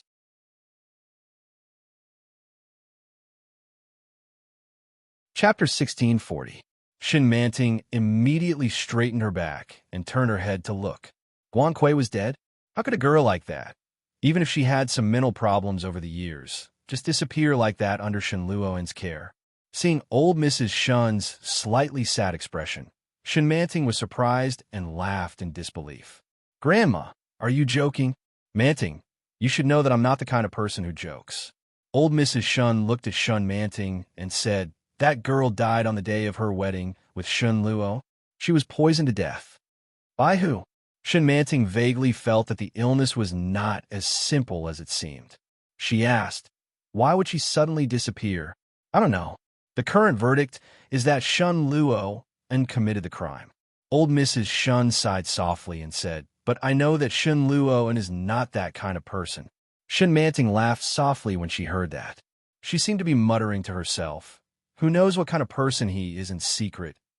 "Manting," old Mrs. Shin's tone was somewhat meaningful as she said, "I know that Shin Luo has let you down, but he is now in prison and sentenced to 20 years. Shin Manting was washing the vegetables.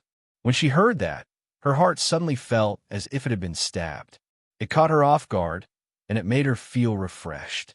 20 years. Shin Manting softly repeated those 3 words. She didn't know what to feel. She should have been happy, but at that moment, Shin Manting felt an indescribable mix of emotions. So, Shin Luo would also have such a day? Yes, 20 years. Old Mrs. Shun stood up and said, "In 20 years, your child will have grown up. Even if something happens to Shin Luo, and in these 20 years, he won't be without an heir." Shin Manting was even more stunned. She stood rooted to the ground in disbelief. How did she know? Old Mrs. Shun walked forward and saw her hands in the water. She said, "When he comes out, if the child can call him Daddy, I think Shin Luo will be happy." Shin Manting was a little embarrassed at being cut off.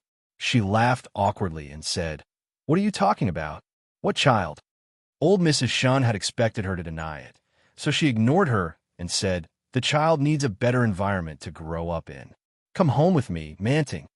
"Grandma, I don't know where you heard that, but we don't have a child. It was a mistake between me and Shin Luo." Shin Manting scooped up the washed vegetables and said, "Such a ridiculous thing can't continue. It's better this way. Now that Shin Luo is in prison, I can go back to my own life, Grandma." "Manting, thank you for taking care of me all this while." Shin Manting interrupted the old man and said, "Can you just pretend that you've never met me? Just pretend that we didn't know each other. You didn't bring me back to the Shun family, so I didn't know Shin Luo." "Manting, Grandma, I can't go back. Shin Luo doesn't treat me as a human being at all." Shin Manting's voice was choked with sobs. Chapter 1641. "That's because he forced me." Shin Manting growled. "Everyone thinks he's a gentleman.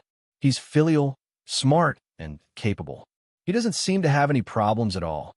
Shin-Manting turned around and looked at old Mrs. Shun. She shouted, "But do you know who he is secretly?" "I." Before old Mrs. Shun could finish, Shin-Manting interrupted her. "You don't know. You don't know anything. He's a beast, a devil. He doesn't even treat me as a human being. There must be some misunderstanding." "Misunderstanding?" Shin-Manting laughed. "There's no misunderstanding, Grandma. You should go back. I won't go with you. I'm begging you, okay?" Old Mrs. Shun stepped forward and grabbed Shin-Manting's hand. She said, "Go back. At least don't let the child become an illegitimate child. The child is innocent. You've misunderstood. I don't have a child." Shin-Manting waved her hand away. "I don't know who you heard it from, but it's impossible for me to give birth to Shin-Luo's child. That bastard is dirty." Old Mrs. Shun didn't expect Shin-Manting to be so ruthless. His expression changed, and he whispered, "Are you really not going to give face to Grandma? My legs are not good, and my body is getting worse day by day. I've been taking medicine all this time. You know, Ha!" Old Mrs. Shun's face suddenly turned purple. She clutched her chest and slowly squatted down. Shin-Manting was shocked. She quickly held her and said, "Grandma." Old Mrs. Shun's expression was already very ugly. At that moment, she held Shin-Manting's hands tightly and gasped violently. Shin-Manting's expression also changed dramatically. She shouted, "Help! Help!" The bodyguard who was guarding outside rushed in. After seeing old Mrs. Shun's appearance, he immediately became vigilant. He came forward and picked up the thin little old lady. He said, "Let me." However, old Mrs. Shun held Shin-Manting's hands tightly. She said in a broken voice, "Manting, Manting." When the bodyguard saw this, he frowned and said, "Miss, please come with us. The old lady's condition is not very optimistic, but we can't leave with you like this." Shin-Manting panicked when she heard that. She reached out and tried to pull her hand away, but the little old lady's grip was very strong. Manting, it was as if old Mrs. Shun had made up her mind to drag her away. She did not loosen her grip at all. "Miss, please come with us." As he spoke, he didn't care whether Shin-Manting agreed or not. He shouted, "Someone come in and help." The old lady was sent to the hospital. After the emergency treatment, she was found to be fine. Shin-Manting immediately realized that she had been deceived by the old lady. At the same time, he was furious and wanted to leave, but he was already surrounded by such a group of bodyguards, and it was difficult for him to resist. "Report, the old lady asked us to go back." "All right, let's go back." When Shin-Manting heard that, she immediately stood up and said, "Since you're going back, there's nothing else for me to do. I'll take my leave first." However, the bodyguards quickly surrounded her and said, "Miss, I'm sorry. The old lady didn't order you to leave. Please come with us." Chapter 1642. The bodyguards looked at each other and seemed to have made a final decision. The leader said, "I'm sorry, Mississippi. Please come with us." "No." Shin-Manting looked at them and suddenly screamed, "Help! Kidnap!" There were many doctors and nurses coming and going. After hearing the noise, they quickly looked over. The bodyguards were all shocked. They turned around and immediately covered Shin-Manting's mouth. Shin-Manting struggled violently, but she felt a pain in her lower abdomen. She frowned and her face suddenly turned pale. Shin-Manting gradually stopped struggling, but her breathing became more rapid. The bodyguards suddenly felt that something was wrong and immediately let go. Shin-Manting collapsed and hugged her stomach in pain. One of the doctors ran over and asked, "What's going on?" But soon he saw Shin-Manting squatting on the ground with a painful look on her face. He said sternly, "Get out of the way. Let me take a look." The bodyguards didn't want to hurt Shin-Manting, so they quickly moved aside. Shin-Manting's stomach was really painful. Her face was pale, and her forehead was covered with sweat. She was carried to the hospital bed. The doctor examined her and asked, "Where does it hurt?" "Stomach." "Baby." Shin-Manting was in so much pain that it was difficult for her to speak. She grabbed the doctor's white coat with a pale face and said, "I haven't eaten all day. Is this the reason?" The doctor's expression immediately turned serious and said, "How can you not eat all day when you're pregnant? Send her to the obstetrics department." The news that Shin Manting was pregnant soon reached old Mrs. Shun's ears, especially when he heard that it was very likely that she had not eaten for a whole day. He immediately blamed himself in his heart. When they arrived at Shin Manting's ward, she was sleeping comfortably. She seemed to be extremely vigilant. Her brows were tightly furrowed, and her whole body was curled up like a newborn baby. Her hands were wrapped around her stomach, and her face was pale. She had changed into a patient's gown and was now on an intravenous drip. She didn't seem to be in good condition.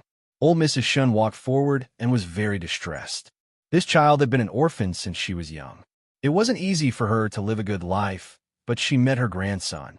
Although old Mrs. Shun didn't know what had happened between them, she could tell that Shun Manting was very repulsed by Shen Luon. In fact, it could even be said that he hated them. It seemed that old Mrs. Shun's entrance had disturbed the person who was sleeping soundly. Shen Manting curled up on the bed and opened her eyes. Shen Manting froze when she saw old Mrs. Shun. Then he looked around. It was a vast expanse of whiteness. The smell of the potion wafted over, and the back of his hand stung slightly. He was at the hospital. How long had it been?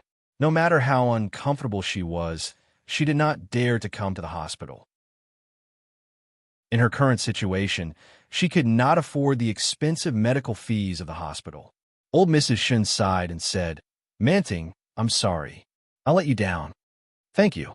Shin Manting suddenly said, "Thank you for remembering me and being willing to look for me. I will remember your great kindness, but I really can't go back with you." "Why?" Old Mrs. Shun was indignant. "Am I not good enough to you?" Chapter 1643. Shin Manting's pale smile was tinged with desolation.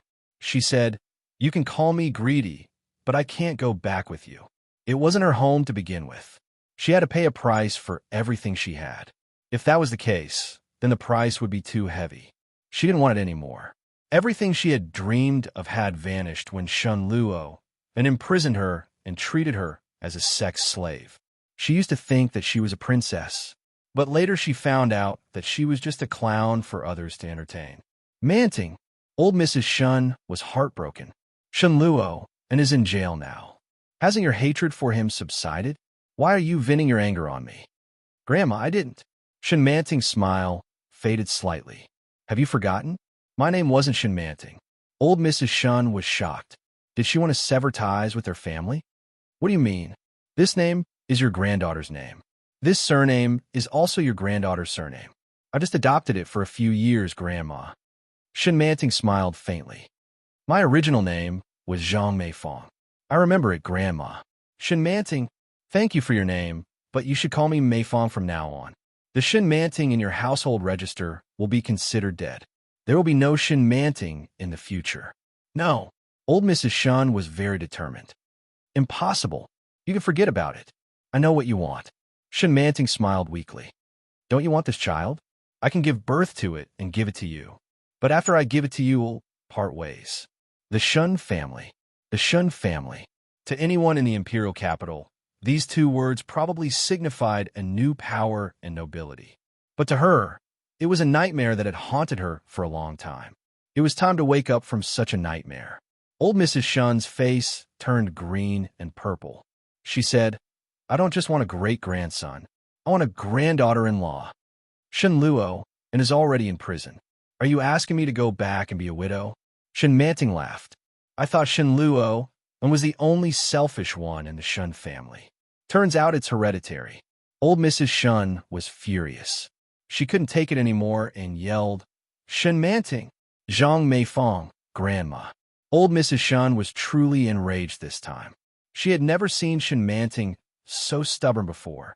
He was so stubborn that even she didn't know how to persuade him. He had no choice but to use his trump card. This child of yours, be it a boy or a girl, is my great-grandson. I have 2 villas in the capital. They are very big, and the market price is at least 50 million. 2 villas would be 100 million, and the price will continue to rise. You know the houses in the capital, so I'll leave these 2 villas to you. Okay? Shen Manting sneered. In the beginning, he was still trying to move his emotions and reason with her. Was he trying to tempt her with such a large sum of money? You can give it to Shen Luo's child. Of course. When old Mrs. Shun heard that Shen Manting had finally relented, she was overjoyed and said, "The child is yours." Shen Manting laughed. "If I give birth to it, I can give it to you. I can't afford to raise it anyway. But how do you know that it's Shen Luo's child?" Dash. Chapter 1644. Old Mrs. Shun hadn't expected Shen Manting to say that. She was stunned for a moment, but quickly reacted and said, "This child must belong to the Shun family. It can't be wrong. Manting, you can fool me, but you can't fool the heavens." Shen Manting felt her hair stand on end. After spending so much time with old Mrs. Shun, Shen Manting believed in it. It was just like how the old lady couldn't accept Yi Yu as her granddaughter-in-law. From a moment Yi Yu married into the Shun family, old Mrs. Shun began to reject her. No matter how big or small it was, as long as she could cause trouble for Yi Yu, old Mrs. Shun would be the first to rush forward. She was adamant that Yi Yu wasn't fated to be their daughter-in-law. She was fated to marry twice. In the end, it turned out to be true. Yi Yu was now with Li Jinan. They were a couple, and it wasn't long before they got married. Now that she heard old Mrs. Shun's words, she lost the courage to deny it. "Manting, what do I have to do for you to go back with me? Tell me. I'll do it for you no matter what. As long as you're willing to go back, I'm begging you." Her words were serious, but Shun Manting knew the old lady well. What she said was only an expedient measure. No one knew what the specifics would be. "Grandma, just give up. I'm grateful for your high regard. Thank you for coming to such a place to look for me, but I won't go back no matter what. Manting, that place doesn't belong to me. Please go back." Old Mrs. Shun was disappointed to see that Shun Manting was determined not to go back. She stood by her side, unwilling to leave. She stared at Shen Manting for a long time before sighing and saying, "Shen Luo owes you." The verdict of the trial was out.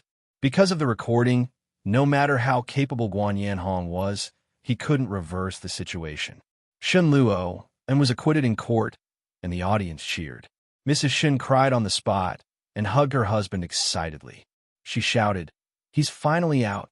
He's finally out!" Shen Juliet was also silently relieved. His eyes were fixed on the joyful Shen Luo and in the dock. Following that, his gaze landed on Yi Yu and Li Jinan, who were in the row in front of him. He sincerely said, "Thank you both." When Yi Yu heard Shen Juliet's question, she turned her head to look at him. This familiar face had helped Shen Luo pay off many of his debts when she was helpless. She smiled sweetly at Shen Juliet and replied, "You don't have to be so polite." At the same time, Mrs. Shun turned around and said to Yi Yu, "Thank you so much for this. I'm really, really grateful to you. If it weren't for you, Shen Luo would have to stay in there for 20 years. He's already in his 30s, and he still doesn't have a child. If he were to come out in 20 years, would anyone still be willing to marry him?"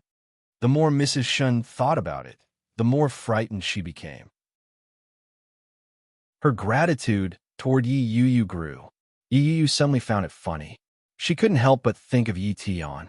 Shen Luo was not Mrs. Shun's child, but Mrs. Shun treated Shen Luo as her own. Chapter 1645. Yi Yu's emotions became even more complicated, but she was no longer sad. Looking at Mrs. Shun, Yi Yu smiled and said, "If it weren't for Shen Luo, I would be the one in there now. I should be the one thanking Shen Luo." As she spoke, Li Jinan stood up. His expression was calm as he looked at Yi Yu and said, "Let's go. It's time to return to Kingstown." "All right."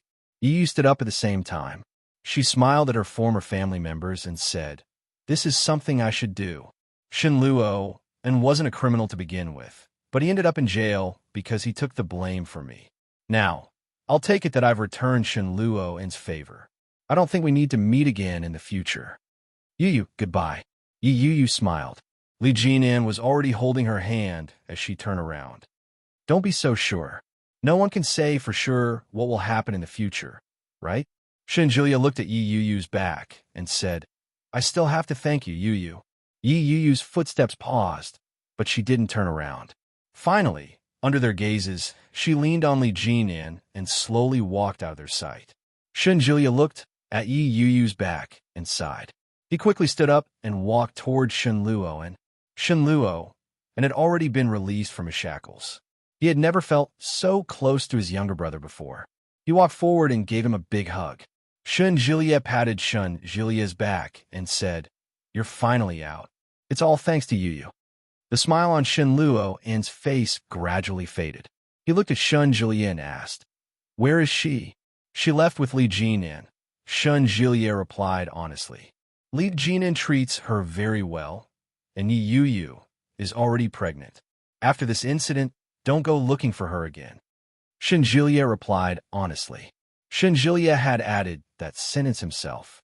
It was clear that Yi Yu's words had conveyed the same meaning. Shin Luo felt conflicted.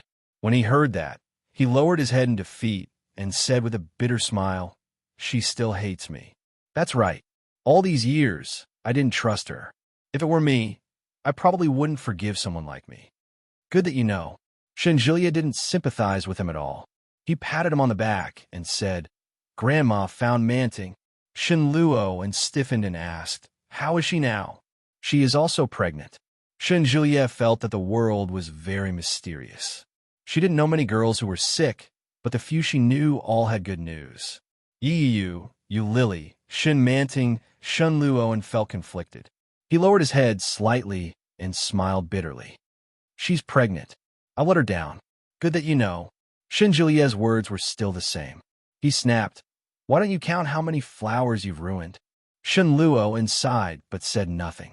When Shin Julia saw his reaction, he didn't continue to criticize him. He patted him on the shoulder and said, Go on, get changed, and then go home. Actually, I've thought a lot during this period of time. Shin Luo said, I'm sorry, but the only one I can make it up to now is Shin Manting. You want to marry her? Chapter 1646.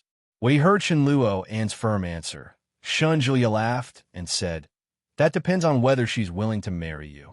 Grandma will bring her back. Hee, you make it sound so easy. Shin Julia's tone was full of disdain as he said, Now Sister Manting doesn't want to come back at all. Grandmother even promised to give her all her properties, but she insists on not coming back. Although I don't know what you've done to her, I can tell that it's definitely not something good. Otherwise, she wouldn't have left in the first place and refused to come back even now. Where are they now? In the hospital. Yi Yu and Li Jinan went straight to the hospital. They had already made an appointment for a prenatal checkup. After the checkup, the doctor informed them that the child was perfectly healthy. Soon, they reached home, and the two of them fell asleep in each other's arms.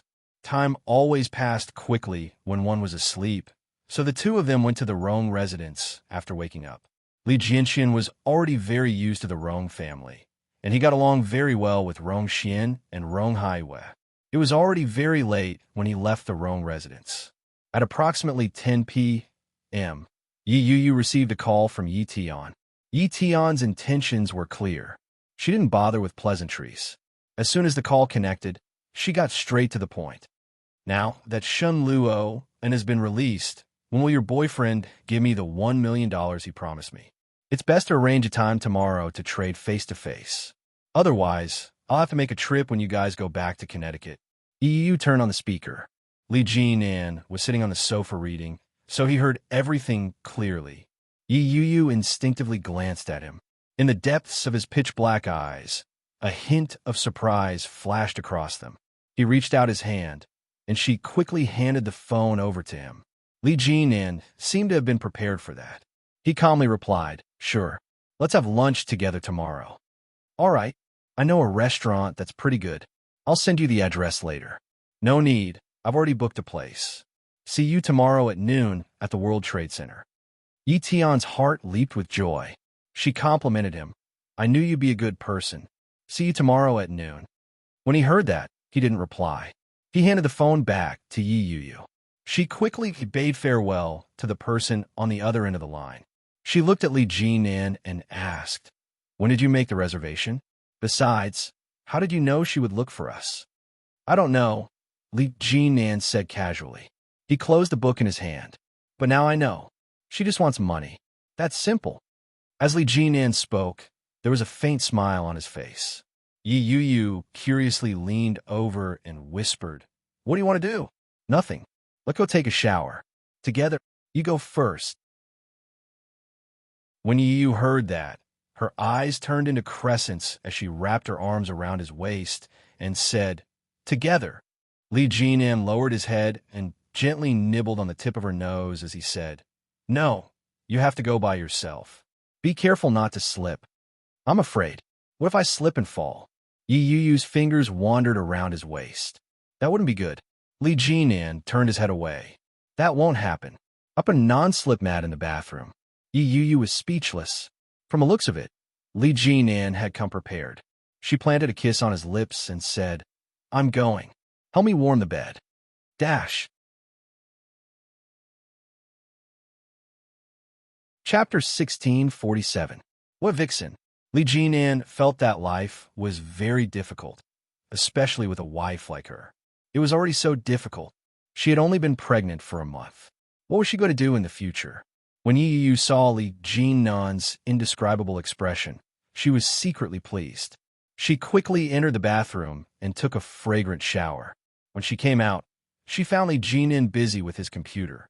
Because it was summer, Yi Yu was only wearing a tank top and a short skirt. She held a towel in her hand and rubbed her hair dry as she leaned over. After the shower, her body was not only fragrant, but also warm.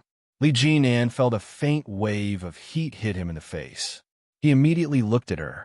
When he saw her dressed like that, the first thought that popped into his mind was, "She's not wearing anything underneath." With that thought in mind, his emotions, which he had finally managed to calm down, were once again fired up with excitement. Damn it, that vixen. When she gives birth, I'm going to teach her a lesson. But now, a wise man knows better than to fight when the odds are against him. He put the computer aside and didn't dare to say a word. He was afraid that she would take the opportunity to speak. He quickly slipped into the bathroom. Yi Yu's lips curled up. She felt a sense of satisfaction at being in control of her man. Hee.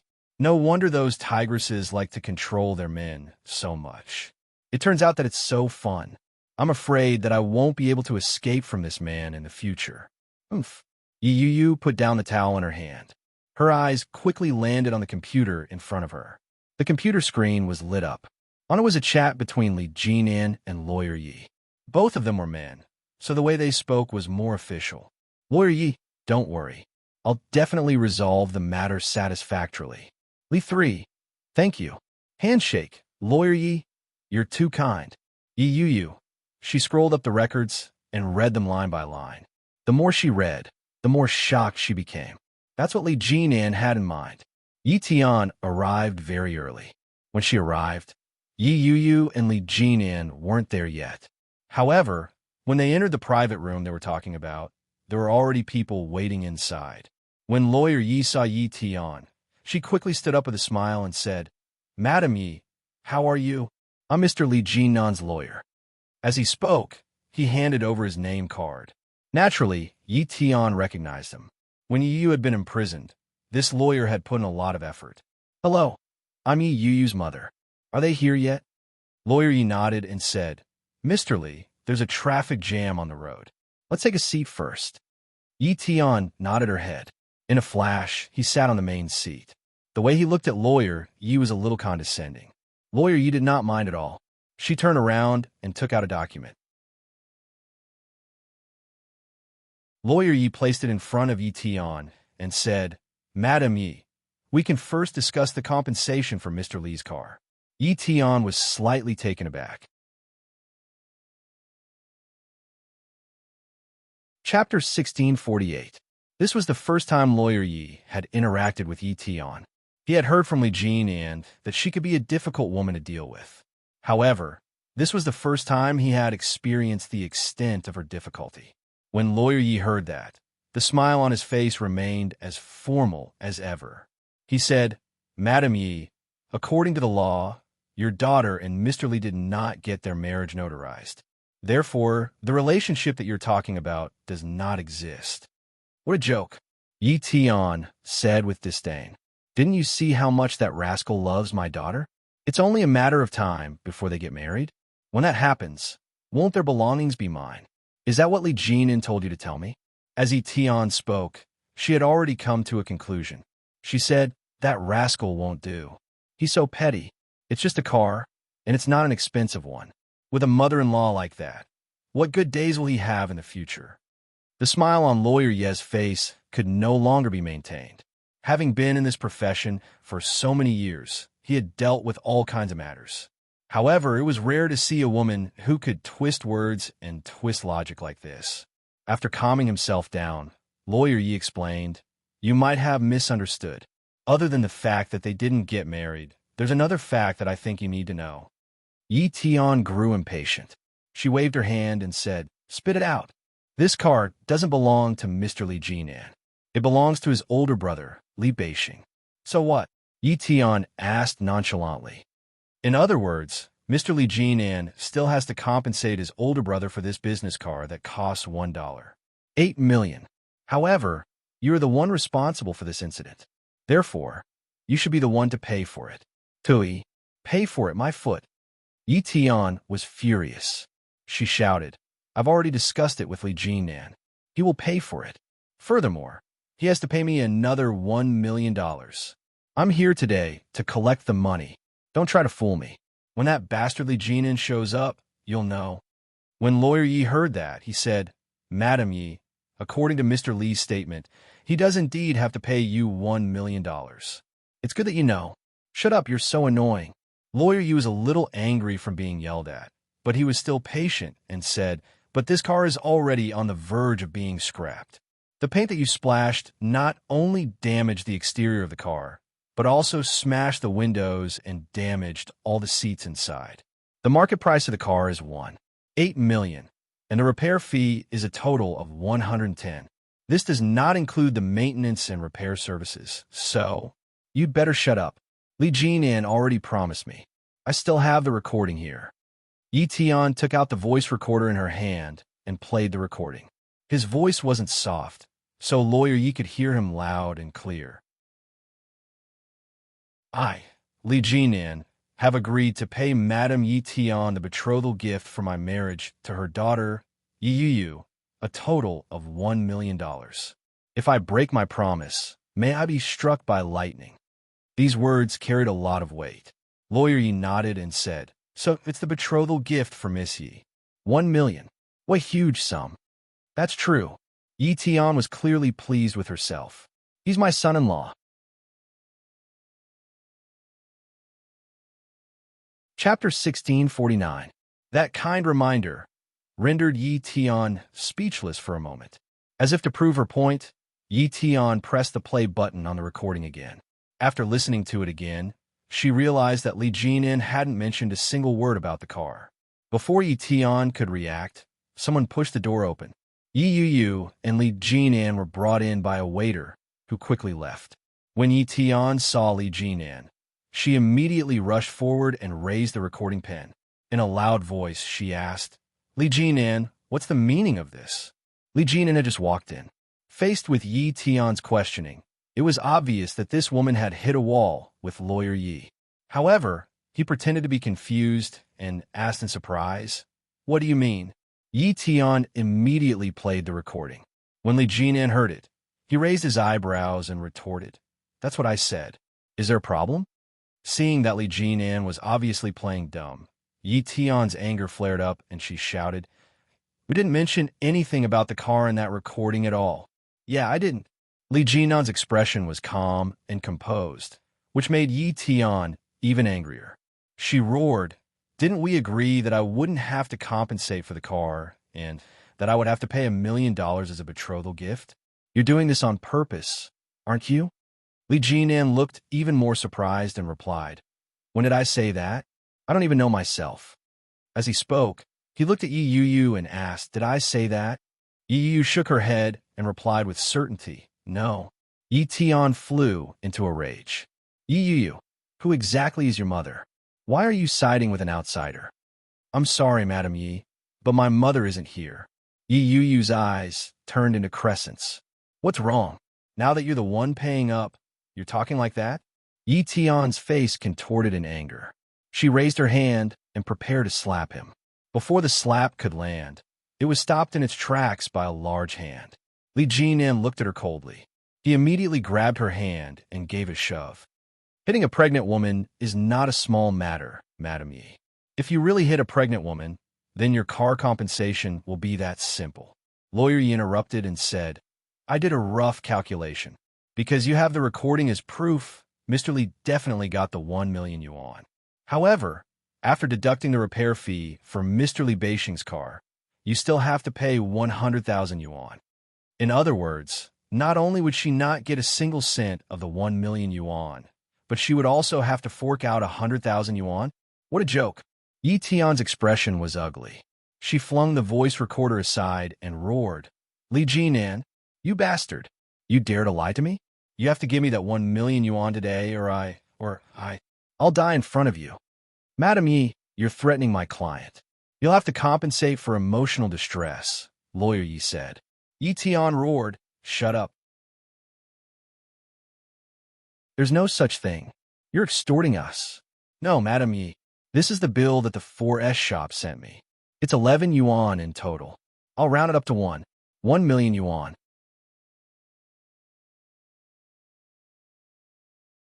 Chapter 1650.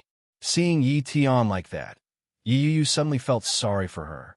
No matter how much Yi Tian had gone overboard or treated her badly, at the end of the day, she was still her mother. Yi Yu looked at Yi Tian and said, there isn't much money left. I can help you pay it back. Yi Tian looked at Yi Yu. There wasn't the surprise or gratitude on her face that Li Jinan had imagined. Instead, it was a very ugly expression. It was as if someone had knocked over a jar of condiments. All sorts of emotions intertwined. It looked very complicated. When Yi Yu saw Yi Tian's expression, she suddenly felt that she had said the wrong thing. Yi Yu didn't know how Yi Tian treated other people. When it came to herself, Yi Tian didn't know what it meant to quit while one was ahead. Yi Yu steeled her heart and hid her emotions. With a cold expression, she said, in the future, I hope that you won't come looking for me again. Yi Tian's expression changed as she asked, what do you mean by that? I'm your mother. You've never treated me as your daughter. Why are you saying such hypocritical things now? Yi Yu looked at her with pity. Yi Yu, you can't do this. You don't have to pay back the money you owe Anan. I'll pay it back for you.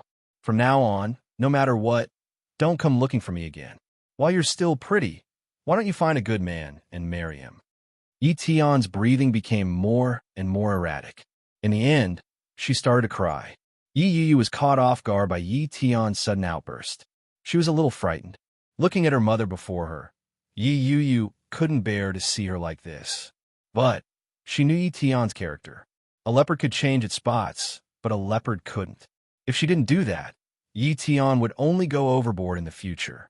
Only by making Yi Tian feel her cold heart would she be able to be self-sufficient in the future. When Yi Tian changed her bad habit and temper, Yi Yu would bring her back to her side when she was old and look after her in her old age. That was the conclusion that she had come to after discussing with Li Jinan on the way there. Furthermore, she was the one who had suggested the idea. Li Jinan had approved it wholeheartedly. She couldn't afford to lose her cool at a time like this. But Yi Tian was completely unaware of their plan. Her cries grew louder and louder. Yi Tian's voice was almost hoarse as she yelled, my daughter, how did you become like this? I'm your mother. Have you forgotten that when you were bullied at school, when you were young, I went to avenge you? At that time, everyone laughed at me and said that I was an adult bullying a child. But I was willing to do it for my daughter. How did my daughter become like this now? Yu, my daughter. Yi Yu leaned against Li Jinan. Her eyes began to burn. Finally, she said, Yi Yu, Mr. Li. Yi Yu said, Yi Jinan of Yi. And Yi Tian was Yi Tian. Yi Yu. Yi Tian of. All right, Mr. Li. I'll do my best. Lawyer Yi nodded his head and looked at Yi Tian with pity. But a pitiful man must have a hateful side.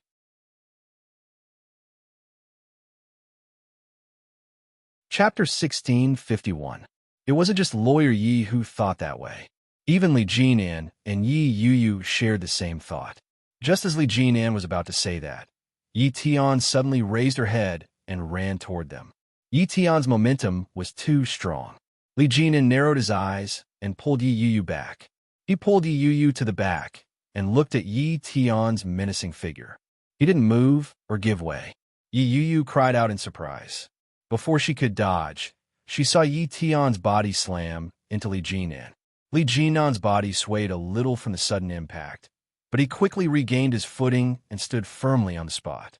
Yi Yuyu felt her body sway slightly, but it was very slight. However, at the same time, Yi Tian let out a blood-curdling scream and fell to the ground. Yi Yuyu instinctively looked at Yi Tian and saw that she was crying even harder. She was sitting on the ground and pounding her chest. "Are you all right?" Yi Yuyu's heart ached. She touched the spot where Yi Tian had slammed into him. Her voice was anxious. Li Jinan's body was steady.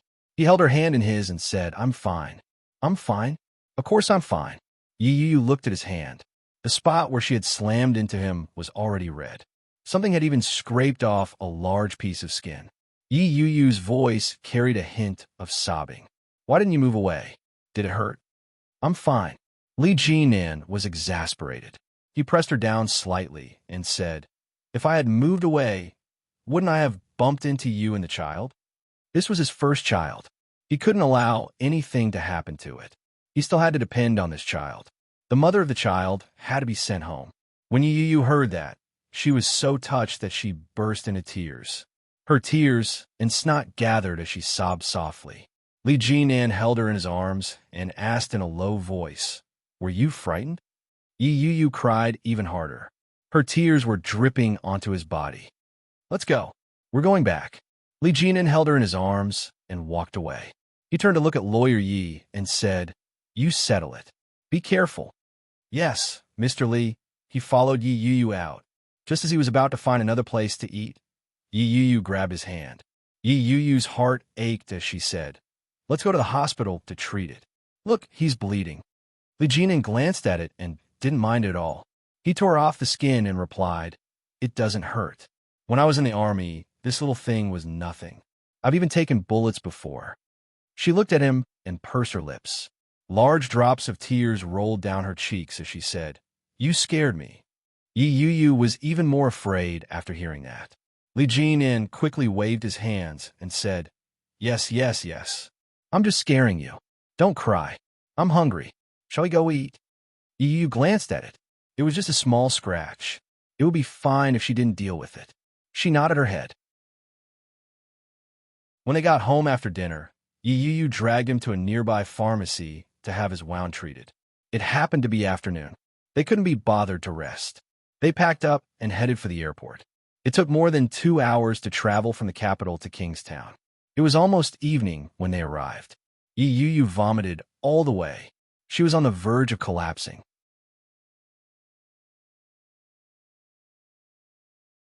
Chapter 1652. Li Jinan had just carried his wife to the taxi stand when he saw 2 familiar faces at the front of the line. "Look over there." Li Jinan gently patted Yi Yuyu. Yi Yuyu looked up and saw Yi Qianqian immediately. Standing next to Yi Qianqian was a tall man. He was dressed simply and fashionably. From the side, his facial features were very strong. He had a head of clean short hair and fair skin. He looked very handsome. Who else could it be but Shun Jilia? Yi Yuyu was a little surprised and asked, "Why is Shun Jilia here too? Is he on the same flight as us?" "I don't think so." Li Jinan saw that Yi Yuyu's eyes were burning with curiosity and teased. "Will Shun Jilia become your brother-in-law?" Yi Yuyu's brows knitted together when she heard that. The thought of having to call Shun Jilia brother-in-law made her feel a little weird. "I don't think so." Yi Qianqian was taking an afternoon nap when she received a call from Shun Jilia. The B** start only said one thing when he picked up the phone. "I'll be in Kingstown at 3. Remember to pick me up." "I'm not picking up. Get lost." "No, I don't have a penny on me. I've never taken a subway before. I can't go back. You have to pick me up. Get lost. Yi Qianqian was furious. She turned off her phone and hugged her pillow to sleep soundly. The weather outside was sunny and the sun was blazing. With the air conditioner in the room, Yi Qianqian felt so comfortable that she lost track of time. After she got up and washed up, she suddenly remembered that Shun Julia was returning to Kingstown.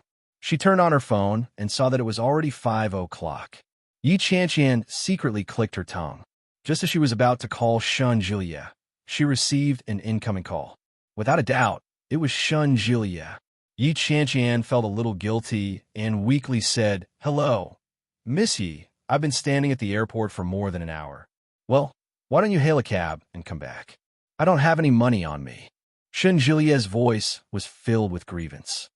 "This month's salary is only coming tomorrow. I'm free after I bought the plane ticket. F***CK. Aren't you from a rich family? How could you possibly rely on your salary to make a living?" Yi Qianqian obviously didn't believe him. "Who told you that I'm from a rich family? My father is a doctor and my mother is a professor. What kind of rich family am I?" Shun Julia's luggage was placed beside him in the airport's VIP lounge. He was enjoying the air conditioning as he sipped on a cup of coffee. "You think I don't know? Your father is the director, your mother is the head of the laboratory department, and your brother is a medical genius. How could you not have enough money to take a taxi? I don't believe it. Hurry up and come back. If you don't come back, then forget it. It's impossible for me to pick you up. Don't be so heartless, okay? I really didn't. Besides, I don't know how to take the subway. I've never taken one before." Yi Qianqian steeled her heart and said, "I'm not going." She immediately hung up the phone. Shun Julia was rebuffed and felt a little defeated. The young lady in the VIP room walked over with a red face and said, "Mr. Shun, where are you going?" "I'm going to get off work soon. You can take my car later." "Ah, but I don't have any money." Shun Julia lied without even blushing. "It's okay. Let's add each other on WeChat. Just treat it as my taxi fare. What do you think?" "There's no need. My girlfriend is coming to pick me up."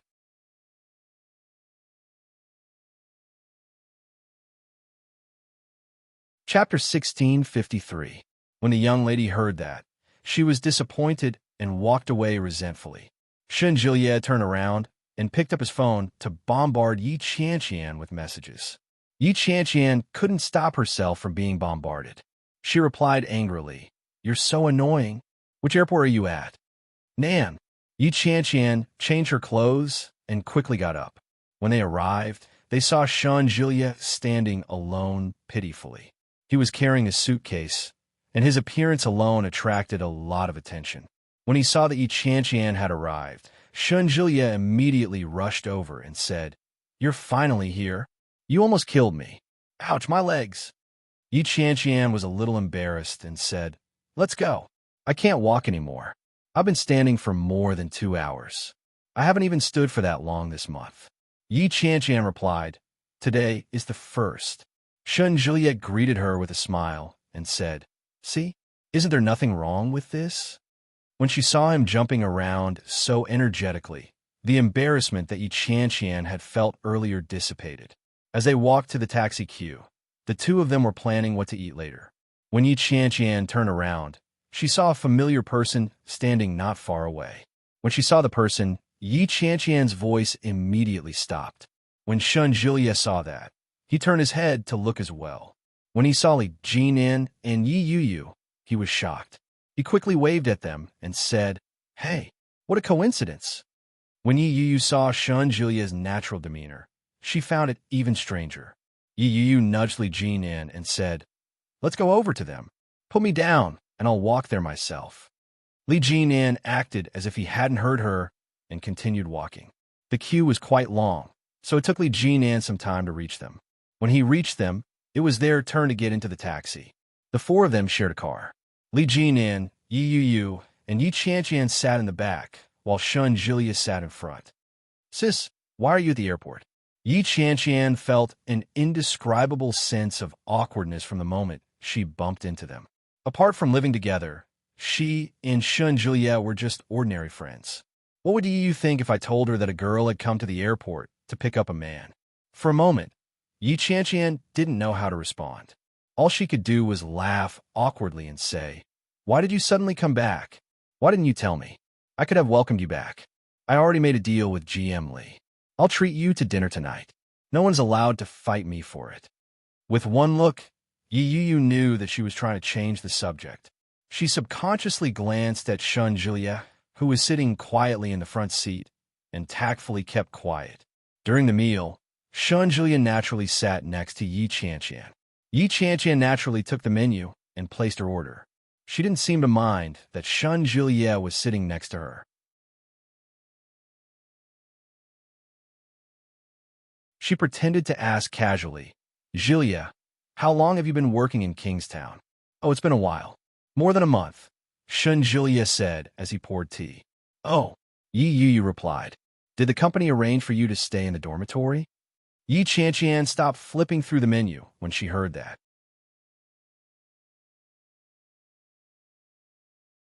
Chapter 1654. Yi Qianqian's reaction was so dramatic that everyone turned to look at her.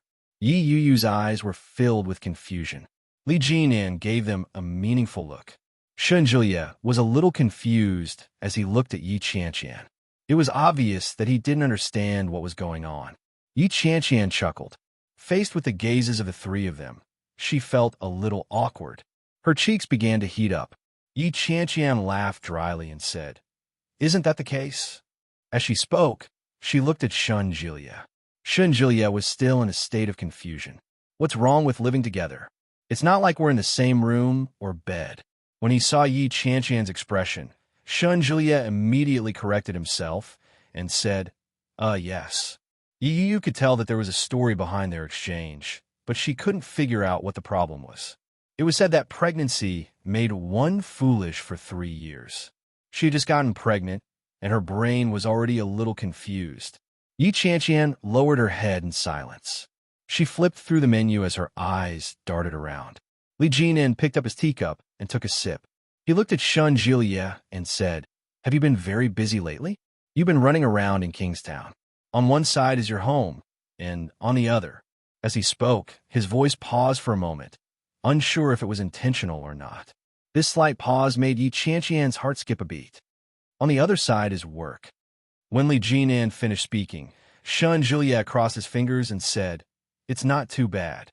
I've been on leave recently, and there's nothing much to do in hospital. It's just that I can't take it anymore running back and forth. When are you planning to get married?" The change in topic was a little harsh, but Yi Qianqian finally heaved a sigh of relief.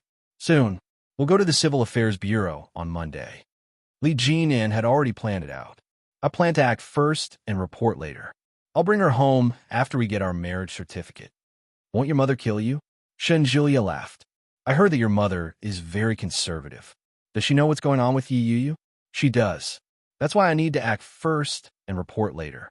If you need any help, remember to call me. I'm very useful. I can even pretend to be a dead body." He turned to look at Yi Qianqian and asked, "Are you sure you can do it or not? Have you ordered the dishes?" Yi Qianqian asked. Yi Qianqian's mind was filled with thoughts, and she didn't even notice it on the menu. When she heard Shun Julia's words, her heart skipped a beat. Just as he was about to flare up, he sensed the gaze in front of him, so he suppressed his anger. She braced herself and looked at the menu in front of her. She frowned and said, "Waiter, let's order." The waiter quickly came over. After Yi Qianqian ordered a few dishes, Shun Julia said, "I'd like to have a steamed egg." Yi Qianqian had a look of disdain on her face.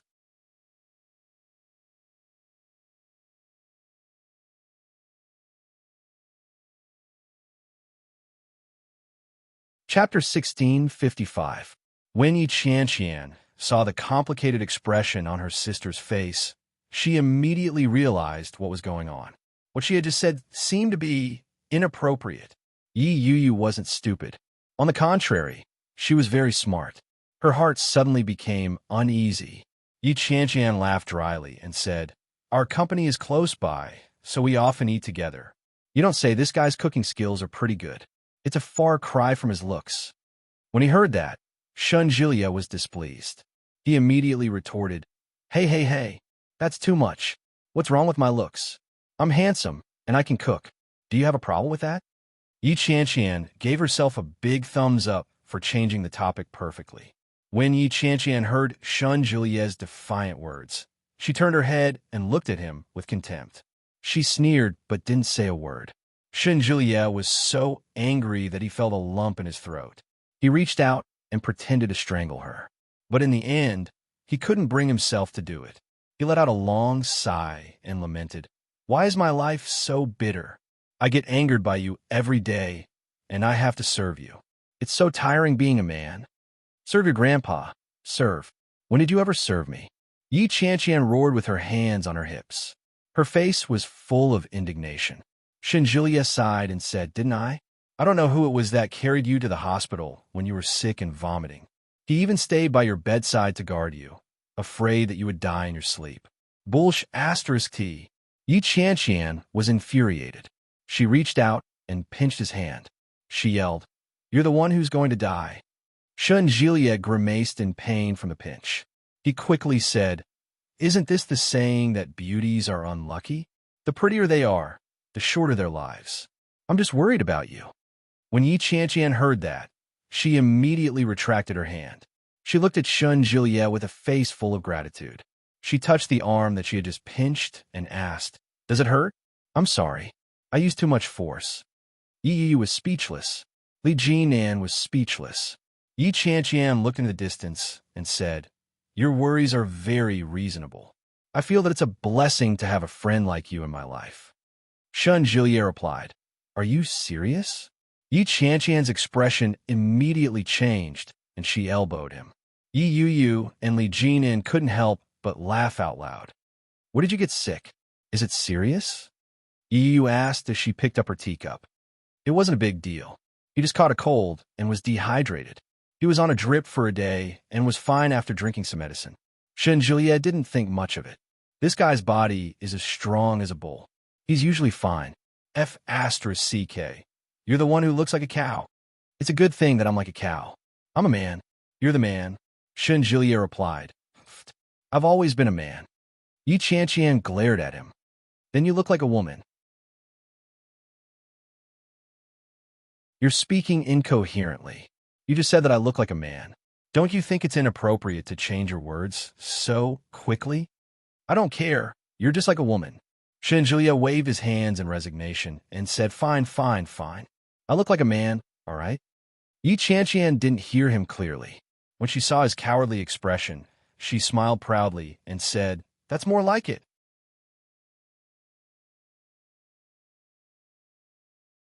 Chapter 1656. Shun Julia's smug expression infuriated Yi Qianqian even more.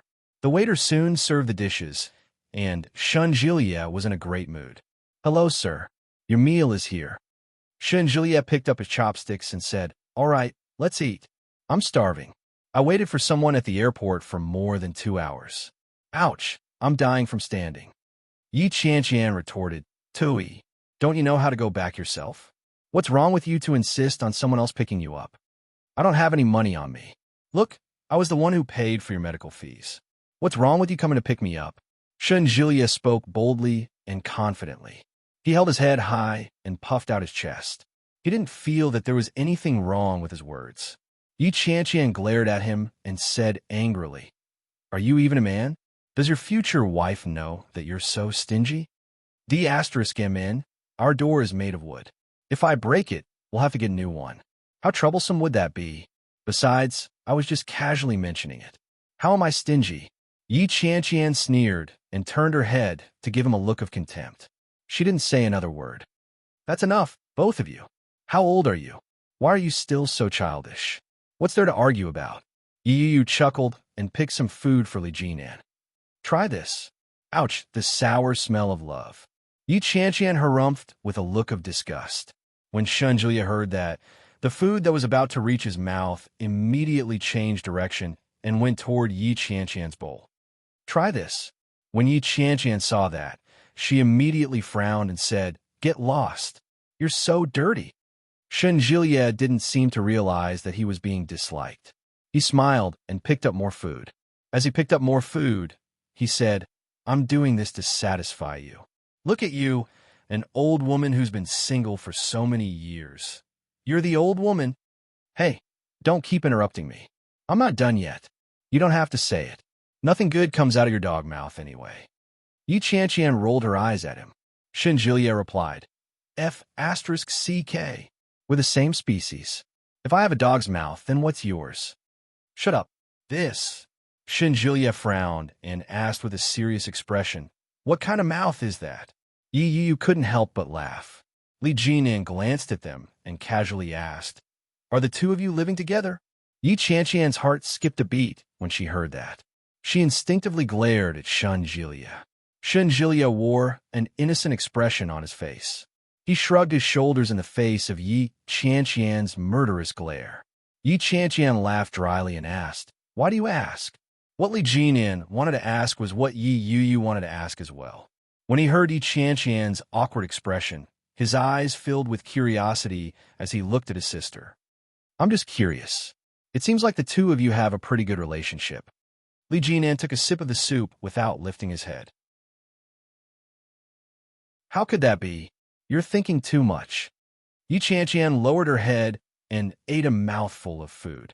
Her gaze was somewhat evasive. We just eat together occasionally. Is that so? Yi Yu didn't think that was all there was to it. From the looks of it, their relationship seemed to be pretty good. At the very least, it wasn't the first time they had bickered and teased each other like this.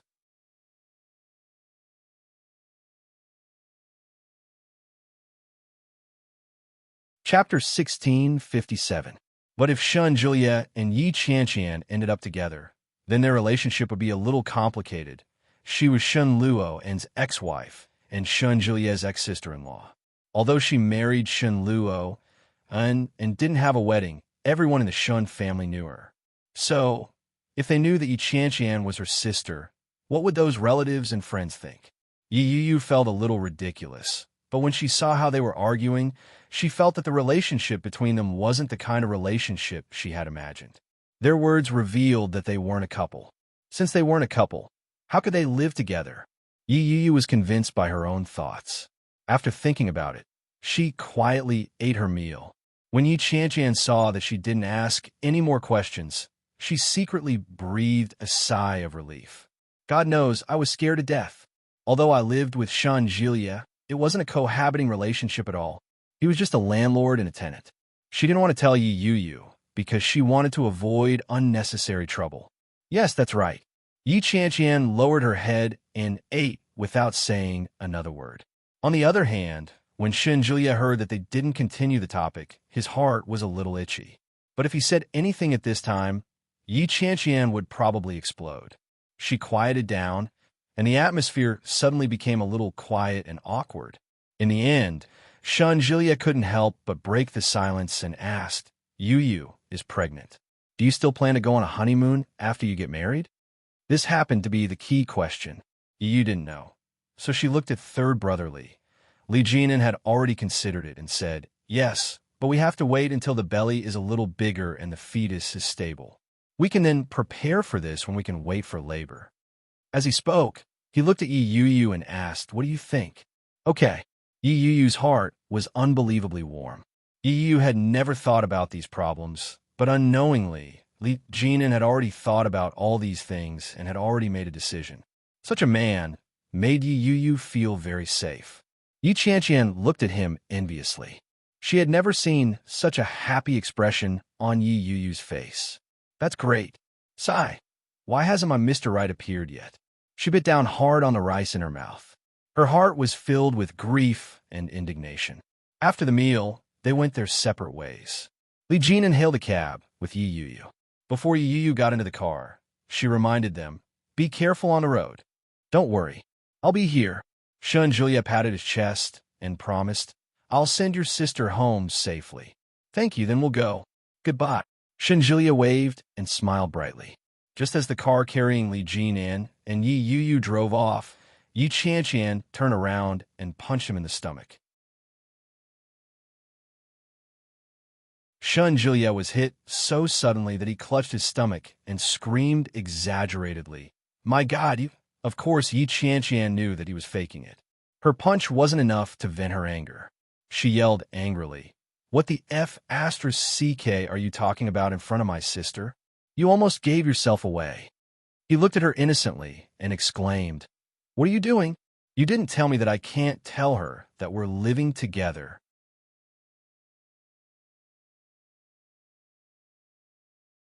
Chapter 1658. Juliet said matter-of-factly, "So what if we live together? It's not like we're going to bed. We're innocent. What's there to be afraid of?" Yi Qianqian felt her cheeks heat up when she heard that. She stared at him with wide eyes. Under the dim light, her cheeks were suspiciously flushed. "So what if we're going to bed? We're both unmarried. Even if we're really together, it's only natural." Yi Qianqian didn't know what to say to refute him. Juliet's eyes widened as well. He squatted down and looked at her suspiciously. He frowned and looked at her strangely. He asked suspiciously, "Are you blushing?" Yi Qianqian was annoyed by his stare. She raised her leg and kicked him. She roared, "Get lost. You're so blushing." Juliet hurriedly covered his private parts with his hands and backed away with a look of lingering fear on his face. He patted his chest and said, "Oh my dear. That was a terrible kick. My future sexual happiness depends on him. If you ruin it now, what will I use in the future?" Juliet was stunned. Yi Qianqian turned around and stomped away angrily. Her face was getting hotter and hotter. Her mind was filled with the image of him covering his private parts. If he took off his clothes, oh my God. Her mind was full of dirty thoughts. Yi Qianqian shook her head and walked faster. It wasn't far from her house. It would only take her about 10 minutes to get there. Juliet saw her walking faster and faster. He grabbed his suitcase and hurried to catch up with her. He shouted, "Hey, don't walk so fast after eating. You'll get a stomachache. If it really hurts, I'm not going to help you." Yi Qianqian's footsteps slowed down. Something strange began to spread in her heart. It was silent, and it was hard for her to ignore it. Her heart was beating fast, and her cheeks were burning. This was a sign that she was in love. Yi Qianqian suddenly realized that she was losing control of herself around Juliet. This kind of sign was not good. This guy is so frivolous and unreliable. What will I do in the future if I fall in love with him? No. Yi Qianqian, be more promising. Juliet looked at her from behind. The corners of his lips curled up slightly, and he quickened his steps to catch up. "Wait for me. My luggage is so heavy." Yi Qianqian snorted and said nothing more. Yi Qianqian soon arrived home. She fumbled for the key and entered the passcode. When she opened the door and entered, it was pitch black inside. Yi Qianqian turned on the lights and entered the house. She headed to the balcony to clean up and prepare to take a shower. Juliet glanced at her and said, "It's not good for your health to take a shower and rest so soon after returning from a walk." Yi Qianqian's face was still warm. She didn't dare turn around and said, "None of your business." After saying that, he entered the bathroom. The bathroom was separated by a glass partition. When Yi Qianqian showered, she even drew the curtain. After all, there was a man living in the house. What if he peeped at them? Juliet wasn't the least bit annoyed at being yelled at. On the contrary, he found her adorable. Juliet rubbed his nose. He thought he must have gone crazy. His masochistic tendencies were too severe. Juliet turned on the air conditioner and resigned himself to his fate. He opened his suitcase and began to pack his luggage. But before he could pack a few things, the light above his head suddenly flickered, and then the whole world went dark. Juliet, don't play pranks. Dash.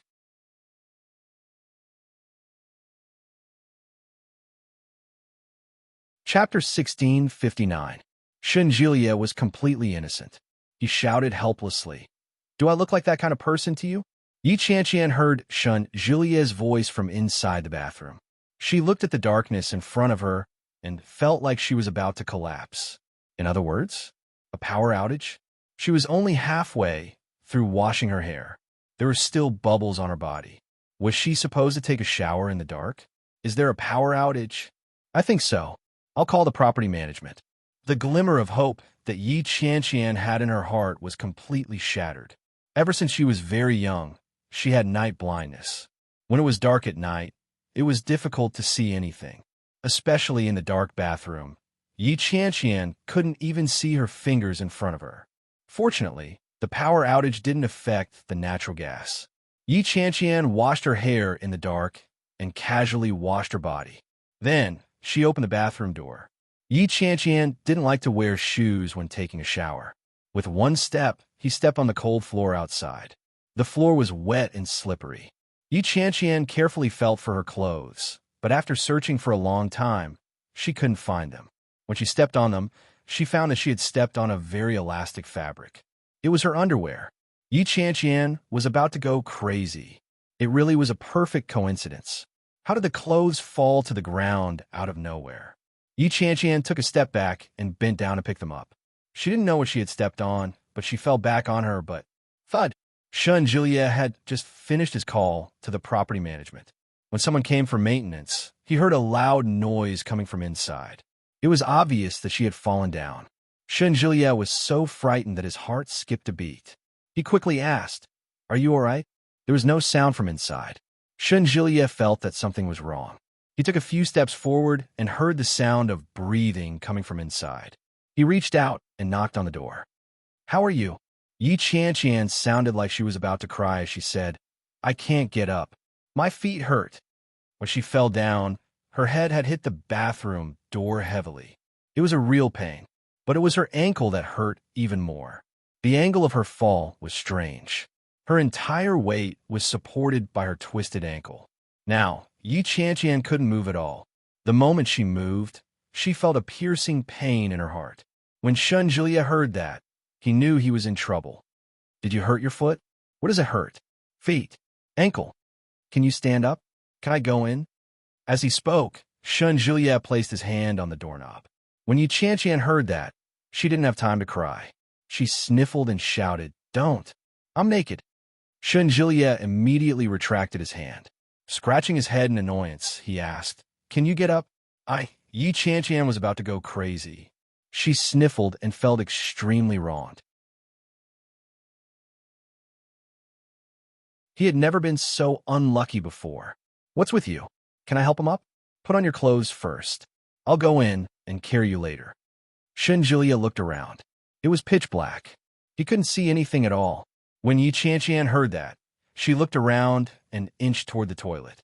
He reached out to pick up the clothes, but there was only his soaked underwear on the ground. The other clothes were nowhere to be found. How could she be so unlucky?